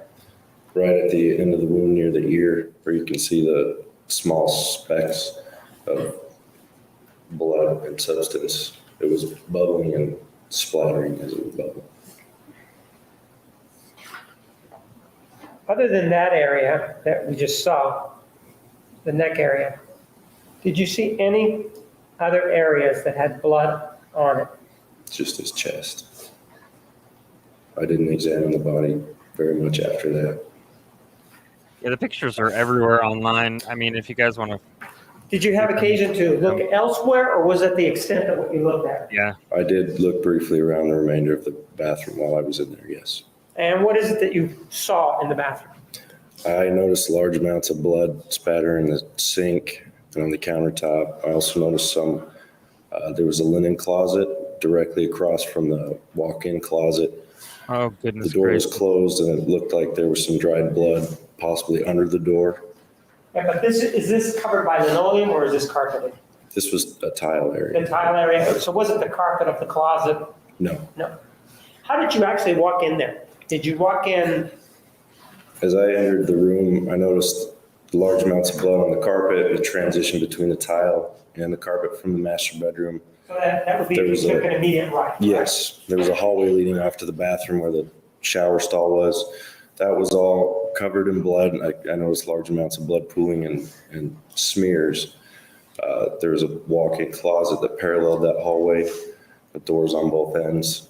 That closet was clean. It was actually immaculately clean.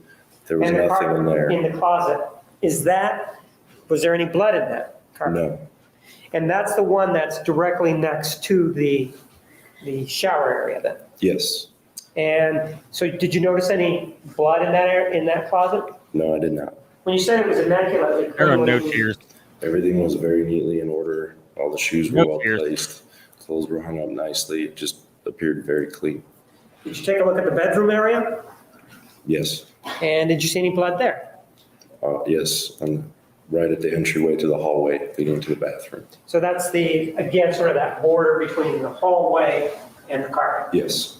I don't have any other questions, thank you. Cross-examination. Do you have any questions? Come on. Your Honor, we have no questions for Officer Williams. There it is. Does any member of the jury have a question for this witness? I see no hands. You may step down. All right, ladies and gentlemen, we are going to take the evening recess at this time. Please be back in the designated area at 10:30 a.m. tomorrow morning. Please remember the admonition. Are there any questions? No questions, Your Honor. I've got no questions at all, except I need to get rid of this banner. Well, what a first night of night court. You will find that I will indeed hide the pictures. I will also hide the very personal pictures. We might not like Jodi very much, but we just don't need to put them up. All of those things are everywhere. But I'll be covering up as much as I possibly can. So thank you all for hanging in there. We really appreciate it. I really appreciate it. This is the first of many night courts. Again, Monday, Wednesday, Friday, 8:45. We'll be doing Jodi Arias until we're done. It's a long one, but it certainly isn't OJ, which is even longer. So there's a lot going on. We're developing. I'm developing this as we go. So thanks for your patience. I'm very glad that you all seem to have a really good time, and I love this community. There's nothing I love more than developing this and growing this. I appreciate you a lot. And if you have any questions for us, you're more than welcome to reach out to us on Twitter. You can email me, jt@13thjurorpodcast.com. We really appreciate you. And also shout out to the replay crew if you're watching this now and you made it to the very end. Thank you all for showing up. Oh, wait, hold on. Sorry, real quick. Brandi. Brandi's going to be on tomorrow. She is going to be on. Hold on. She's got it scheduled so I can tell you. She's the master of the schedules. Looks like she's got it scheduled for 8:45. I think trial starts at 9:30. And that is going to be Richard Merritt Day 3. And so she's going to be doing that as well. And so she'll be there tomorrow. I'll be there tomorrow, just kind of watching and enjoying. And you all, thanks so much for showing up for jury duty tonight. There's a lot of hard stuff that we talk about. So Mr. Rogers always said, look for the helpers. I believe that firmly. Take care of yourself. Take care of your family. And smile. Bye, everybody. We will see you soon.